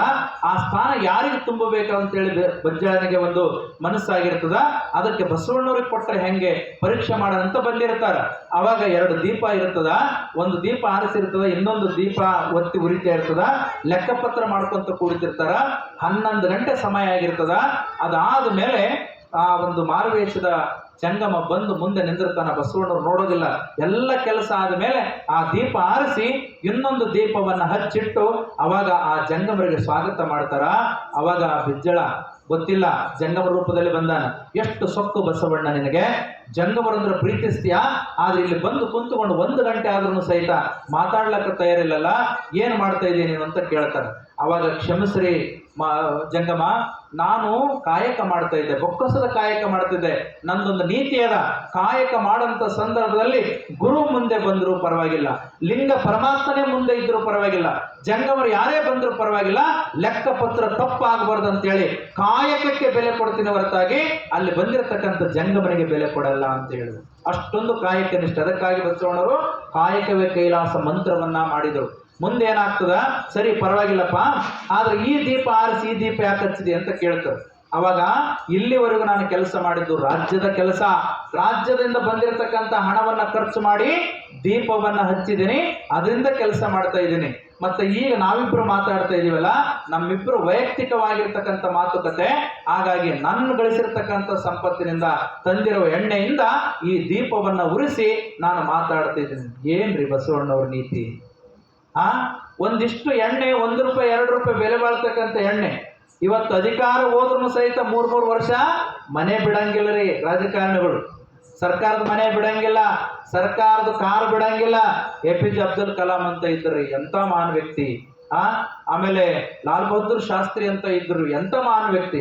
ಅಧಿಕಾರದಿಂದ ಕೆಳಗಿಳಿದ ತಕ್ಷಣ ಅವರು ತಗೊಂಡಿರ್ತಕ್ಕಂಥ ಸರ್ಕಾರದ ಕಾರನ್ನ ಆಗಿಂದಾಗಲೇ ಬಿಟ್ಟು ಬರ್ತಾರೆ.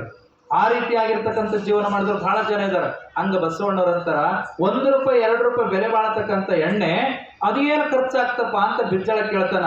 ಅವಾಗಂತಾರ, ನೋಡು ಬಿಜ್ಜಳ, ನನ್ನ ಮೇಲೆ ನಂಬಿಕೆ ಇಟ್ಟು ನೀನು ಇಷ್ಟೆಲ್ಲ ಕಾಯಕ ಕೊಟ್ಟಿದಿ ಅಂತಂದ್ಮೇಲೆ ನಾನು ದುರುಪಯೋಗ ಮಾಡ್ಕೋಬಾರದು ಅಂತೇಳಿ ನನ್ನ ಅಂತರಾತ್ಮ ಹೇಳ್ತಾ ಇದೆ. ಅದಕ್ಕಾಗಿ ದೇವನೊಬ್ಬನು ಎಲ್ಲವನ್ನೂ ನೋಡ್ತಾ ಇದ್ದಾನೆ.